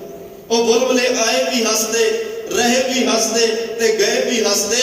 ते ये तेरे संसार की जीवन की खेड ऐनी की है जिवें पानी का बुलबुला हो। जिन्हां नूं गुरु दे शब्द की सोझी आ गई, वो संसार नूं बदलां दी छां, संसार नूं पानी के बुलबुलियां तरह समझते हैं। जिन्हां में अंदर परमात्मा का नाम बस गया। महाराज कहंदे फिर नाम वसाउण वाले कुंडलनी सुरजी सतसंगत, परमानंद गुरु मुख मचा। कुंडलनी जोग मत के हिसाब नाल एक अंदर सप की तरह कुंडलनी एक नाड़ी है जिहड़ी उस तरह वल खा के बैठी है, सुती पई है सारी उम्र दी। सारा जीवन सुत्तियां ब्याह दिता उन्हें। ते इहदे कुछ विद्वान अर्थ कर रहा जिहड़ा मन तू माया ने कुंडलनी वल मारिया होया, नाग वल मारिया होया, मन के उपर माया ने कुंडलनी ਵਲੇਵਾ ਮਾਰਿਆ ਹੋਇਆ ਨਾ, ਉਹ ਸਤਸੰਗ ਵਿੱਚ ਆ ਕੇ ਉਹ ਵਲੇਵੇਂ ਤੋਂ ਮਨ ਮੁਕਤ ਹੋ ਗਿਆ, ਉਹ ਸਾਰੀ ਤਾਣੀ ਸੁਲਝ ਗਈ ਹੈ। ਜਿਹੜਾ ਮਨ ਉਲਝਿਆ ਹੋਇਆ ਸੀ ਨਾ ਉਸ ਕੁੰਡਲਨੀ, ਮਾਇਆ ਕੁੰਡਲਨੀ ਦੇ ਵਿੱਚ, ਸਤਸੰਗ ਵਿੱਚ ਆ ਕੇ ਉਹ ਤਾਣੀ ਸਾਰੀ ਉਲਝ ਗਈ। ਪਰਮਾਨੰਦ ਗੁਰੂ ਮੁਖ ਮੱਚਾ ਤੇ ਉਹਨਾਂ ਨੂੰ ਪਰਮ ਆਨੰਦ ਦੀ ਪ੍ਰਾਪਤੀ ਹੋ ਗਈ ਹੈ। ਉਹਨਾਂ ਨੂੰ ਗੁਰੂ ਸਤਿਗੁਰੂ ਸੱਚੇ ਪਾਤਸ਼ਾਹ ਦੇ ਕੋਲੋਂ ਜਿਹੜੇ ਉਸ ਨਾਮ ਦੇ ਵਿੱਚ ਮਸਤੇ ਹੋਏ ਹਨ ਤੇ ਗੁਰੂ ਸਤਸੰਗ ਦੁਆਰਾ ਪਰਮਾਨੰਦ ਸਰੂਪ ਪਰਮੇਸ਼ਰ ਦੇ ਨਾਮ ਅੰਮ੍ਰਿਤ ਵਿੱਚ ਮੱਚਾ ਤਦਾਕਾਰ ਹੋਣਾ ਕੀਤਾ ਹੈ। ਉਹਨਾਂ ਦੀ ਸਤਸੰਗ ਦੇ ਪ੍ਰਤਾਪ ਨਾਲ ਕੁੰਡਲਨੀ ਭੁਜੰਗਮਾ ਨਾੜੀ ਜਿਹੜੀ ਹੈ ਉਹ ਵੀ ਖੁੱਲ ਚੁੱਕੀ ਹੈ ਤੇ ਪਰਮਾਨੰਦ ਦੀ ਅਵਸਥਾ ਜਿਹੜੀ ਹੈ ਉਹ ਪ੍ਰਾਪਤ ਹੋ ਚੁੱਕੀ ਹੈ। ਸ੍ਰੀ ਗੁਰੂ ਸਾਹਿਬ ਸਾਹਿਬ ਉੱਪਰ ਮਨ ਬਚ ਕਰਮ ਸੇਵੀਆ ਸੱਚਾ ਭਾਈ ਦੁਨੀਆ ਵਾਲਿਓ। ਧੰਨ ਧੰਨ ਸਾਹਿਬ ਸ੍ਰੀ ਗੁਰੂ ਰਾਮਦਾਸ ਸਭ ਤੋਂ ਉੱਚੇ ਨੇ, ਸਭ ਤੋਂ ਵੱਡੇ ਨੇ, ਸਭ ਤੋਂ ਸਰਵੋਤਮ, ਸਭ ਤੋਂ ਪ੍ਰਥਮ ਨੇ, ਸਰਮਾਰ ਨੇ। ਤੇ ਧੰਨ ਗੁਰੂ ਰਾਮਦਾਸ ਨੂੰ ਸਭ ਤੋਂ ਵੱਡੇ ਸਮਝ ਕੇ ਹੀ ਮਨ ਬਚ ਕਰਮ ਸੇਵੀਆ ਸੱਚਾ ਮਨ ਕਰਕੇ, ਬਚਨਾ ਬਾਣੀ ਕਰਕੇ ਔਰ ਕਰਮ ਸਰੀਰ ਕਰਕੇ। ਗੱਲਾਂ ਕਈ ਵਾਰ ਸਾਡੇ ਬਚਨਾਂ ਤੋਂ ਧਰਮ ਬੜਾ ਝਲਕਦਾ, ਪਰ ਕਰਮਾਂ ਵਿੱਚ ਧਰਮ ਨਹੀਂ ਹੁੰਦਾ। ਕਰਮਾਂ ਵਿੱਚ ਵੀ ਧਰਮ ਹੋਵੇ, ਬਚਨਾਂ ਵਿੱਚ ਵੀ ਧਰਮ ਹੋਵੇ ਤੇ ਤੇਰੇ ਮਨ ਵਿੱਚ ਵੀ ਧਰਮ, ਮਨ ਵਿੱਚ ਵੀ ਗੁਰੂ। ਅਸੀਂ ਅਰਦਾਸ ਵਿੱਚ ਕਹਿੰਦੇ ਆ ਨਾ, ਪ੍ਰਥਮੇ ਸਰਬੱਤ ਖਾਲਸਾ ਜੀ ਕੀ ਅਰਦਾਸ ਹੈ ਜੀ, ਸਰਬੱਤ ਖਾਲਸਾ ਜੀ ਕੋ ਵਾਹਿਗੁਰੂ ਵਾਹਿਗੁਰੂ ਵਾਹਿਗੁਰੂ ਨਾਮ। 3 ਵਾਰੀ ਕਿਹਾ ਨਾ, 3 ਵਾਰੀ ਵਾਹਿਗੁਰੂ ਨਾਮ ਜਿਤਾਵੇ। ਉਹ 3 ਵਾਰੀ ਦੇ ਅਰਥ ਇਹੀ ਸਨ ਕਿ ਮਨ ਕਰਕੇ, ਬਚਨਾ ਕਰਕੇ ਤੇ ਕਰਮ ਕਰਕੇ, ਮਨ ਕਰਕੇ, ਤਨ ਕਰਕੇ ਤੇ ਧਨ ਕਰਕੇ ਵਾਹਿਗੁਰੂ ਚਿਤ ਆਵੇ। ਕਿਤੇ ਧਨ ਕਰਕੇ ਅਸੀਂ ਵਾਹਿਗੁਰੂ ਨੂੰ ਭੁੱਲ ਨਾ ਜਾਈਏ, ਸਰੀਰ ਕਰਕੇ ਵਾਹਿਗੁਰੂ ਨੂੰ ਭੁੱਲ ਨਾ ਜਾਈਏ। ਸਾਡੇ ਮਨ, ਬਚਨ ਤੇ ਕਰਮਾਂ ਵਿੱਚ ਵਾਹਿਗੁਰੂ ਵਸ ਜਾਏ। ਇਸ ਭਾਵਨਾ ਨਾਲ ਗੁਰੂ ਨੂੰ ਸੇਵਣਾ ਹੈ। ਗਿਆਨ ਧਿਆਨ ਵਿੱਚ ਕਰਮ ਨਾ ਜਾਣਾ, ਸਾਰ ਨਾ ਜਾਣਾ ਤੇਰੀ ਸਭ ਤੇ ਵੱਡਾ ਸਤਿਗੁਰ ਨਾਨਕਾ ਭਾਵਨਾ ਨਾਲ ਜਪਣਾ ਹੈ। ਸਭ ਤੇ ਵੱਡਾ ਸਤਿਗੁਰ ਨਾਨਕ ਜਿਨ ਗੱਲ ਰਾਖੀ ਮੇਰੀ। ਜਿਨ੍ਹਾਂ ਨੇ ਇਸ ਭਾਵਨਾ ਨਾਲ ਜਪਿਆ ਉਹ ਉੱਚੇ ਮੁਰਾਤਬਿਆਂ ਨੂੰ ਪਾ ਗਏ। ਉਹ ਗੁਰਮੁਖ ਬਣ ਗਏ, ਗੁਰਸਿੱਖ ਬਣ ਗਏ, ਸੰਤ ਬਣ ਗਏ, ਭਗਤ ਬਣ ਗਏ, ਬ੍ਰਹਮ ਗਿਆਨੀ ਬਣ ਗਏ। ਜਿਨ੍ਹਾਂ ਨੇ ਇਸ ਭਾਵਨਾ ਨਾਲ ਜਪਿਆ, ਯਾਦ ਰੱਖਿਓ, ਕੌਮ ਦੇ ਉਹ ਸ਼ਹੀਦ ਬਣ ਗਏ। ਉਹ ਕੌਮ ਦਾ ਸਰਮਾਇਆ ਬਣ ਗਏ, ਕੌਮ ਦੀ ਵਿਰਾਸਤ ਬਣ ਗਏ, ਜਿਨ੍ਹਾਂ ਨੇ ਇਸ ਭਾਵਨਾ ਨਾਲ ਜਪਿਆ। ਅੱਜ ਮੈਂ ਆਪ ਜੀ ਦਾ ਧਿਆਨ ਇੱਕ ਵਾਰ, ਹੋ ਸਕਦਾ ਸਰੀਰ ਕਰਕੇ ਆਪਾਂ ਸਾਰੇ ਪੰਜਾ ਸਾਹਿਬ ਆਪਣੇ ਚੋਂ ਬਹੁਤੇ ਨਾ ਗਏ ਹੋਣ, ਪਰ ਮਨ ਕਰਕੇ ਤਾਂ ਜਾ ਸਕਦੇ ਆ ਨਾ, ਸੁਰਤ ਕਰਕੇ ਤਾਂ ਜਾ ਸਕਦੇ ਆ। ਇਤਿਹਾਸ ਪੜ੍ਹਨ ਸੁਣਨ ਦਾ ਤਾਂ ਹੀ ਫਾਇਦਾ ਹੁੰਦਾ ਜੇ ਇਤਿਹਾਸ ਕਰਕੇ ਉਹ ਸਾਰੇ ਸਿਨੈਰੀਓ ਦੇ ਸੀਨ ਦੇ ਦਰਸ਼ਨ ਹੋ ਜਾਣ। ਅੱਜ ਸਾਡਾ ਪੰਜਾ ਸਾਹਿਬ ਵਾਪਰਿਆ 30 ਅਕਤੂਬਰ 1922 ਨੂੰ ਵਾਪਰਿਆ। ਅੱਜ ਪੂਰਾ 100 ਸਾਲ ਹੋ ਚੁੱਕਿਆ। ਅੱਜ ਕੌਮ 100 ਸਾਲਾ ਸ਼ਤਾਬਦੀ ਸਾਕਾ ਪੰਜਾ ਸਾਹਿਬ ਦੀ ਮਨਾ ਰਹੀ ਹੈ। 8 ਅਗਸਤ ਇਹ ਸਾਕਾ ਪੰਜਾ ਸਾਹਿਬ ਦਾ ਪਿਛੋਕੜ ਕੀ ਹੋਇਆ, ਕਿਉਂ? ਸਰ ਮੈਂ ਸੰਖੇਪ ਮਾਤਰ ਬੇਨਤੀਆਂ ਕਰਨੀਆਂ ਨੇ, ਜਿੰਨਾ ਕੁ ਮੇਰੇ ਤੋਂ ਇਸ ਲਈ ਨੂੰ ਪੜਿਆ ਗਿਆ। ਤਾਂ ਕਹਿੰਦੇ ਨੇ 8 ਅਗਸਤ 1922 ਦੇ ਵਿੱਚ ਇੱਕ ਗੁਰੂ ਕੇ ਬਾਗ ਦਾ ਮੋਰਚਾ ਲੱਗਦਾ ਹੈ। ਗੁਰੂ ਕਾ ਬਾਗ ਅੰਮ੍ਰਿਤਸਰ ਸਾਹਿਬ ਤੋਂ ਅਜਨਾਲਾ ਰੋਡ ਤੇ 15 ਮੀਲ ਦੀ ਦੂਰੀ ਤੇ ਸਥਿਤ ਹੈ। ਇੱਥੇ ਧੰਨ ਗੁਰੂ ਅਰਜਨ ਸਾਹਿਬ ਦੇ ਵੀ ਚਰਨ ਪਏ ਆ। ਇੱਥੇ ਧੰਨ ਗੁਰੂ ਤੇਗ ਬਹਾਦਰ ਸਾਹਿਬ ਦੇ ਵੀ ਚਰਨ ਪਏ। ਗੋਰਾ ਸਰਕਾਰ ਆਈ, ਗੋਰਿਆਂ ਦਾ ਰਾਜ ਹੋਇਆ ਦੇਸ਼ ਵਿੱਚ। ਉਸ ਤੋਂ ਪਹਿਲਾਂ ਸ਼ੇਰੇ ਪੰਜਾਬ ਮਹਾਰਾਜਾ ਰਣਜੀਤ ਸਿੰਘ ਦਾ 40 ਸਾਲ ਦੇ ਕਰੀਬ ਰਾਜ ਰਿਹਾ। ਸ਼ੇਰੇ ਪੰਜਾਬ ਮਹਾਰਾਜਾ ਰਣਜੀਤ ਸਿੰਘ ਨੇ ਸਾਰੇ ਗੁਰੂ ਘਰਾਂ ਦੇ ਨਾਮ ਵੱਡੀਆਂ ਜ਼ਗੀਰਾਂ, ਜ਼ਮੀਨਾਂ ਜਾਇਦਾਦਾਂ ਲਾਈਆਂ ਤਾਂ ਕਿ ਗੁਰੂ ਘਰ ਨੂੰ ਕਿਸੇ ਕੋਲ ਮੰਗਣ ਨਾ ਜਾਣਾ ਪਵੇ, ਗੁਰੂ ਘਰ ਦੇ ਪੁਜਾਰੀਆਂ ਨੂੰ ਕਿਸੇ ਤੋਂ ਮੰਗਣ ਨਾ ਜਾਣਾ ਪਵੇ। ਇੱਥੇ ਲੋਹ ਲੰਗਰ ਹਰ ਵੇਲੇ ਤਪਦੇ ਰਹਿਣ, ਆਏ ਗਏ ਦੀ ਲੋੜ ਪੂਰੀ ਹੁੰਦੀ ਰਹੇ, ਪ੍ਰਸ਼ਾਦ ਪਾਣੀ ਮਿਲਦਾ ਰਹੇ। ਵੱਡੀਆਂ ਜ਼ੰਗੀਰਾਂ ਜਿਹੜੀਆਂ ਨੇ ਉਸ ਵੇਲੇ ਗੁਰੂ ਸਥਾਨਾਂ ਨੂੰ ਲਾਈਆਂ ਗਈਆਂ। ਤੇ ਗੋਰਾ ਸਰਕਾਰ ਆਉਣ ਤੋਂ ਬਾਅਦ ਜਿਹੜੇ ਨਿਰਮਲਿਆਂ ਦੇ ਵਿੱਚੋਂ ਮਹੰਤ ਸਨ, ਨਿਰਮਲੇ ਉਦਾਸੀ ਸਨ, ਉਹ ਇਹਨਾਂ ਗੁਰੂ ਘਰਾਂ ਦੀ ਸੇਵਾ ਸੰਭਾਲ, ਉਹਨਾਂ ਕੋਲ ਇਹ ਕੋਈ ਬਹੁਤੇ ਮਾੜੇ ਨਹੀਂ ਸਨ। ਜਦੋਂ ਸਿੰਘ ਜਗਲਾ ਵੇਲਿਆਂ ਵਿੱਚ ਰਹਿੰਦੇ ਸੀ ਨਾ, ਉਦੋਂ ਗੁਰੂ ਘਰਾਂ ਦੀ ਸੇਵਾ, ਗੁਰਧਾਮਾਂ ਦੀ ਸੇਵਾ ਨਿਰਮਲਿਆਂ ਕੋਲ ਬੜੀ ਸ਼ਰਧਾ ਨਾਲ ਸੇਵਾ ਕਰਦੇ ਨੇ। ਸਿੱਖੀ ਦਾ ਪ੍ਰਚਾਰ ਇਹਨਾਂ ਨੇ ਬਹੁਤ ਕੀਤਾ। ਤੇ 1927 ਵਿੱਚ ਸਿੱਖ ਮਿਸ਼ਨਰੀ ਕਾਲਜ ਅੰਮ੍ਰਿਤਸਰ ਸਾਹਿਬ ਬਣਦਾ। 1927 ਤੋਂ ਪਹਿਲਾਂ ਜੇ ਕਿਸੇ ਨੇ ਅਧਿਆਤਮ ਦੀ ਵਿਦਿਆ, ਪਰਮਾਰਥ ਦੀ ਵਿਦਿਆ, ਕਥਾ ਵਾਰਤਾ ਸਿੱਖਣੀ ਹੈ, ਉਹ ਵੀ ਨਿਰਮਲੇ ਸਾਧੂਆਂ ਕੋਲੋਂ ਸਿੱਖੀ ਜਾਂਦੀ ਸੀ। ਇੰਨੇ ਵਿਦਵਾਨ ਸਨ ਇਹ। ਪਰ ਕਹਿੰਦੇ ਨੇ ਜਦੋਂ ਭਜਨ ਬੰਦਗੀ ਨਾ ਰਵੇ, ਸੇਵਾ ਸਿਮਰਨ ਨਾ ਰਵੇ, ਗੁਰੂ ਦਾ ਡਰ ਭੈ ਨਾ ਰਵੇ ਤੇ ਪੈਸਾ ਬਹੁਤਾ ਆ ਜਾਏ, ਫਿਰ ਉਹ ਪੈਸਾ ਜ਼ਿੰਦਗੀ ਦੇ ਕਰਮਾਂ ਨੂੰ ਕੁਕਰਮਾਂ ਵਿੱਚ ਬਦਲ ਦਿੰਦਾ ਹੈ, ਜ਼ਿੰਦਗੀ ਨੂੰ ਮਾੜੇ ਰਾਹਾਂ ਤੇ ਤੋਰ ਦਿੰਦਾ ਹੈ। ਉਸ ਵੇਲੇ ਜਿੰਨੇ ਗੁਰੂ ਘਰਾਂ ਤੇ ਮਹੰਤਾਂ ਦਾ ਕਬਜ਼ਾ ਸੀ ਸਾਰੇ ਕੁਕਰਮੀ ਹੋ ਗਏ। ਗੁਰੂ ਕੇ ਬਾਗ ਜਿਹੜਾ ਮਹੰਤੇ ਦਾ ਨਾਮ ਸੁੰਦਰਦਾਸ ਹੈ, 8-10 ਔਰਤਾਂ ਇਹਨੇ ਉੱਥੇ ਰੱਖੀਆਂ ਨੇ, ਇਹਨੂੰ ਗੋਰਿਆਂ ਨੇ। ਦੇਖੋ ਕਿਸੇ ਕੌਮ ਨੂੰ ਜੇ ਬਰਬਾਦ ਕਰਨਾ ਹੋਵੇ ਨਾ ਤੇ ਖਲੀਲ ਜ਼ਿਬਰਾਨ ਕਹਿੰਦਾ 3 ਚੀਜ਼ਾਂ ਉਹਦੀਆਂ ਖਰੀਦ ਲਓ। ਇੱਕ ਉਹਦੇ ਲੀਡਰ ਖਰੀਦ ਲਓ, ਦੂਸਰਾ ਉਹਦੇ ਪ੍ਰਚਾਰਕ ਖਰੀਦ ਲਓ, ਤੀਸਰਾ ਉਹਦਾ ਲਿਟਰੇਚਰ ਜਿਹੜਾ ਹੈ ਉਹਨੂੰ ਲੈ ਕੇ ਵਿੱਚ ਮਿਲਗੋਬਾ ਪਾ ਕੇ ਕੂੜ ਕਵਾੜ ਲੈ ਕੇ ਉਹ ਦੁਨੀਆ ਵਿੱਚ ਭੇਜ ਦਿਓ। ਉਹ ਕੌਮ ਇੱਕ ਦਿਨ ਜਦੋਂ ਉਹਦੇ ਸਾਚੀ ਨਾ ਕੋਲ ਰਿਹਾ, ਇੱਕ ਦਿਨ ਦੁਨੀਆ ਦੇ ਤਖਤੇ ਤੋਂ ਖਤਮ ਹੋ ਜਾਏਗੀ। ਇਹ ਸਾਡੇ ਨਾਲ ਆਦਿ ਕਾਲ ਤੋਂ ਹੁੰਦਾ ਰਿਹਾ ਤੇ ਅੱਜ ਵੀ ਹੋ ਰਿਹਾ ਹੈ। ਮਹੰਤਾਂ ਨੂੰ ਖਰੀਦਿਆ ਗਿਆ ਗੋਰਾ ਸਰਕਾਰ ਵੱਲੋਂ ਵੀ। ਤੁਸੀਂ ਜੋ ਬਦ ਫੈਲੀਆਂ ਮਾੜੇ ਤੋਂ ਮਾੜੇ ਕੰਮ ਗੁਰੂ ਘਰਾਂ ਵਿੱਚ ਕਰ ਸਕਦੇ ਹੋ ਕਰੋ, ਕੋਈ ਤੁਹਾਡੇ ਤੇ FIR ਨਹੀਂ ਹੋਏਗੀ, ਕੋਈ ਮੁਕੱਦਮਾ ਕੋਈ ਕੇਸ ਕੁਝ ਨਹੀਂ ਹੋਏਗਾ। ਆਪ ਵੀ ਨਸ਼ੇ ਕਰੋ, ਦੁਨੀਆ ਨੂੰ ਵੀ ਨਸ਼ੇ ਤੇ ਲਾਓ, ਆਪ ਬਦਫੈਲੀਆਂ ਕਰੋ, ਦੁਨੀਆ ਨੂੰ ਬਦਫੈਲੀਆਂ ਤੇ ਲਾਓ, ਆਪ ਮਾੜੇ ਕੰਮ ਕਰੋ, ਦੁਨੀਆ ਨੂੰ ਮਾੜੇ ਕੰਮਾਂ ਤੇ ਲਾਓ। ਜਿਸ ਗੁਰੂ ਘਰ ਵਿੱਚ ਆ ਕੇ ਮਨ ਦੀ ਸ਼ੁੱਧਤਾ ਲਈ ਅਸੀਂ ਆਉਂਦੇ ਆ, ਆਪਣੇ ਪਾਪ ਬਖਸ਼ਾਉਣ ਆਉਂਦੇ ਆ, ਅੱਜ ਉਹਨਾਂ ਗੁਰੂ ਘਰਾਂ ਵਿੱਚ ਦੁਨੀਆ ਭਰ ਦੇ ਪਾਪ ਤੇ ਮਾੜੇ ਕੰਮ ਮਹੰਤ ਕਰਦੇ ਆ। ਕਹਿੰਦੇ ਨੇ ਸੁੰਦਰਦਾਸ ਮਹੰਤ ਨੇ ਉੱਥੇ ਬਦਫੈਲੀਆਂ ਅਯਾਸੀ ਦਾ ਅੱਡਾ ਬਣਾਇਆ। ਕੌਮ ਨੂੰ ਪਤਾ ਲੱਗਿਆ, ਸਰਦਾਰ ਕਰਤਾਰ ਸਿੰਘ ਚੱਬਰ ਕੁਝ ਹੋਰ ਮੋਤਵਰ ਸਿੱਖ ਇਕੱਠੇ ਹੋ ਕੇ ਗਏ ਕਿ ਮਹੰਤ ਤੋਂ ਕਬਜ਼ਾ ਛਡਵਾਈਏ। 500 ਸਿੰਘਾਂ ਦਾ ਜਥਾ ਜਿਹੜਾ ਉਸ ਵੇਲੇ ਬਣ ਚੁੱਕਿਆ ਹੈ, 500 ਸਿੰਘਾਂ ਦਾ ਜਥਾ ਬਣਿਆ। ਇੱਕ ਬੜੀ ਤੇਜ਼ ਧਾਰ ਤਕਰੀਰ ਸਰਦਾਰ ਕਰਤਾਰ ਸਿੰਘ ਚੱਬਰ, ਦਾਨ ਸਿੰਘ ਵਿਸ਼ੋਹਾ ਇਹਨਾਂ ਮੋਤਵਰ ਸਿੱਖਾਂ ਨੇ ਦਿੱਤੀ ਤੇ ਉਸ ਵੇਲੇ ਸਾਰਾ ਕਬਜ਼ਾ ਆਪਣੇ ਹੱਥ ਵਿੱਚ ਲੈ ਲਿਆ। ਫਿਰ ਮਹੰਤ ਸੁੰਦਰਦਾਸ ਨੇ ਦਾਨ ਸਿੰਘ ਵਿਸ਼ੋਹਾ ਨੂੰ ਕਿਹਾ ਕਿ ਮੈਨੂੰ ਐਵੇਂ ਗੁਰੂ ਘਰ ਵਿੱਚੋਂ ਜਲੀਲ ਕਰਕੇ ਨਾ ਕੱਢੋ, ਤੁਸੀਂ ਕਮੇਟੀ ਬਣਾ ਦਿਓ, ਮੈਨੂੰ ਕਮੇਟੀ ਦਾ ਮੈਂਬਰ ਲਾ ਦਿਓ ਤੇ ਮੈਨੂੰ ਜਿਵੇਂ ਤੁਸੀਂ ਕਹੋਗੇ ਮੈਂ ਤੁਹਾਡੇ ਮੁਤਾਬਕ ਚੱਲਾਂਗਾ। ਤੇ ਪੰਥ ਨੇ ਕਿਹਾ ਕੋਈ ਗੱਲ ਨਹੀਂ, ਇਹ ਸਤ ਬਖਸ਼ੰਦ ਸਦਾ ਮਿਹਰਬਾਨ ਹੈ, ਇੱਥੇ ਬਖਸ਼ਿਆ ਜਾਂਦਾ ਹੈ, ਤੂੰ ਅੰਮ੍ਰਿਤ ਛਕ, ਇੱਕ ਬੀਬੀ ਨਾਲ ਆਨੰਦ ਕਾਰਜ ਕਰਾ ਲਾ, ਸਾਨੂੰ ਕੋਈ ਇਤਰਾਜ਼ ਨਹੀਂ। ਉਹਨੇ ਇੱਕ ਈਸ਼ਰੀ ਨਾਮ ਦੀ ਬੀਬੀ ਨਾਲ ਆਨੰਦ ਕਾਰਜ ਕਰਾਇਆ, ਉਹਦਾ ਨਾਮ ਅੰਮ੍ਰਿਤ ਛਕਣ ਤੋਂ ਬਾਅਦ ਗਿਆਨ ਕੌਰ ਰੱਖਿਆ ਗਿਆ ਤੇ ਮਹੰਤ ਸੁੰਦਰਦਾਸ ਦਾ ਅੰਮ੍ਰਿਤ ਛਕਣ ਤੋਂ ਬਾਅਦ ਨਾਮ ਜੋਗਿੰਦਰ ਸਿੰਘ ਰੱਖਿਆ ਗਿਆ। ਅਕਾਲ ਤਖਤ ਸਾਹਿਬ ਅੰਮ੍ਰਿਤ ਛਕਿਆ ਤੇ ਉਹਨਾਂ ਦਿਨਾਂ ਵਿੱਚ ਹੀ ਫਿਰ ਜਦੋਂ ਸਾਕਾ ਨਨਕਾਣਾ ਵਾਪਰਿਆ, ਮਹੰਤ ਨਾਰਾਇਣ ਦਾਸ ਨੇ ਜੋ ਉੱਥੇ ਕਤਲੋਗਾਰਤ ਕੀਤੀ, ਆਪ ਇਤਿਹਾਸ ਉਸ ਗੱਲਾਂ ਦੀ ਗਵਾਹੀ ਭਰਦਾ ਹੈ। ਤੇ ਇਹਨੇ ਕੁਝ ਸਮਾਂ ਤੈਨੂੰ ਅੰਮ੍ਰਿਤਸਰ ਘਰ ਵੀ ਦਿੱਤਾ ਗਿਆ ਸੁੰਦਰਦਾਸ ਨੂੰ, 120 ਰੁਪਇਆ ਪ੍ਰਤੀ ਮਹੀਨਾ ਤਨਖਾਹ ਦਿੱਤੀ ਗਈ। ਪਰ ਇਹਨੇ ਵੇਖਿਆ ਵੀ ਜਦੋਂ ਨਨਕਾਣਾ ਸਾਹਿਬ ਇੰਨਾ ਕੁਝ ਹੋਇਆ, ਫਿਰ ਬਦਫੈਲੀਆਂ ਤੇ ਆ ਗਿਆ, ਅੰਮ੍ਰਿਤ ਵੀ ਛੱਡਿਆ, ਫਿਰ ਉਹੀ ਕੁਕਰਮ ਜਿਹੜੇ ਗੁਰੂ ਘਰ ਵਿੱਚ ਇਹਨੇ ਸ਼ੁਰੂ ਕਰ ਦਿੱਤੇ। ਫਿਰ ਇਹ ਗੱਲ ਸ਼ੁਰੂ ਕਿੱਥੋਂ ਹੋਈ? ਗੁਰੂ ਘਰ ਵਾਸਤੇ ਜਿੱਥੇ ਲੰਗਰ ਬਣਦੇ ਆ, ਲੰਗਰਾਂ ਲਈ ਬਾਲਣ ਦੀ ਲੋੜ ਹੁੰਦੀ ਹੈ। ਗੁਰੂ ਕੇ ਬਾਗ ਨੂੰ ਜਗੀਰ ਜ਼ਮੀਨ ਬਹੁਤ ਜ਼ਿਆਦਾ ਹੈ, ਇੱਥੇ ਦਰਖਤ ਸੁੱਕੇ ਦਰਖਤ ਬਹੁਤ ਸਨ। ਗੁਰੂ ਕੇ 5 ਸਿੱਖ ਲੰਗਰ ਵਾਸਤੇ ਲੱਕੜਾਂ ਕੱਟਣ ਲਈ ਗਏ, ਸੁੱਕੀ ਕਿੱਕਰ ਨੂੰ ਪਟਿਆ ਗਿਆ ਤੇ ਮਹੰਤ ਸੁੰਦਰਦਾਸ ਨੇ ਗੋਰਾ ਸਰਕਾਰ ਕੋਲ ਪਹੁੰਚ ਕੀਤੀ। ਗੋਰਿਆਂ ਨੇ ਕਿਹਾ ਵੀ ਤੂੰ ਇਹਨਾਂ ਦੇ ਚੋਰੀ ਦਾ ਮੁਕੱਦਮਾ ਕਰਾ, ਇਹ ਜਗੀਰ ਤਾਂ ਤੇਰੀ ਹੈ, ਚੋਰੀ ਦਾ ਮੁਕੱਦਮਾ ਕਰਾ। ਫਿਰ 5 ਸਿੱਖਾਂ ਨੂੰ ਗ੍ਰਿਫਤਾਰ ਕੀਤਾ, ਚੋਰੀ ਦਾ ਮੁਕੱਦਮਾ, 6-6 ਮਹੀਨੇ ਸਜ਼ਾ, 50-50 ਰੁਪਏ ਜੁਰਮਾਨਾ ਕੀਤਾ ਗਿਆ। 5 ਸਿੰਘ ਹੋਰ ਭੇਜੇ, ਉਹ ਵੀ ਗ੍ਰਿਫਤਾਰ। ਜਿਵੇਂ ਜਿਵੇਂ ਜਥੇ ਆ ਰਹੇ ਨੇ ਉਵੇਂ ਉਵੇਂ ਗ੍ਰਿਫਤਾਰ ਹੋ ਰਹੇ ਨੇ। ਅਖੀਰ 8 ਅਗਸਤ ਨੂੰ ਇਹ ਮੋਰਚਾ ਲੱਗਿਆ, ਜਥੇ 100 ਦੀ ਗਿਣਤੀ ਚ ਆਉਣ ਲੱਗੇ। ਗੋਰਿਆਂ ਨੇ ਆਪਣੇ ਅਫਸਰ ਤਾਇਨਾਤ ਕਰ ਦਿੱਤੇ। ਇੱਕ ਮਿਸਟਰ ਬੀਟੀ ਹੋਇਆ, ਉਹਨਾਂ ਦੇ ਹੱਥਾਂ ਵਿੱਚ ਸਾਰੇ ਗੋਰਾ ਸਿਪਾਹੀਆਂ ਦੇ ਹੱਥਾਂ 'ਚ ਸੁੰਮਾਂ ਵਾਲੀਆਂ ਡਾਂਗਾਂ ਫੜਾ ਦਿੱਤੀਆਂ ਕਿ ਜਿਹੜਾ ਵੀ ਸਿੱਖ ਗੁਰੂ ਕੇ ਬਾਗ ਨੂੰ ਆ ਰਿਹਾ ਉਹਨੂੰ ਇੰਨੀ ਬੁਰੀ ਤਰ੍ਹਾਂ ਮਾਰੋ ਕੁੱਟੋ ਕਿ ਉਹ ਆਪਣੇ ਪੈਰਾਂ ਤੇ ਚੱਲਣ ਜੋਗਾ ਨਾ ਰਵੇ।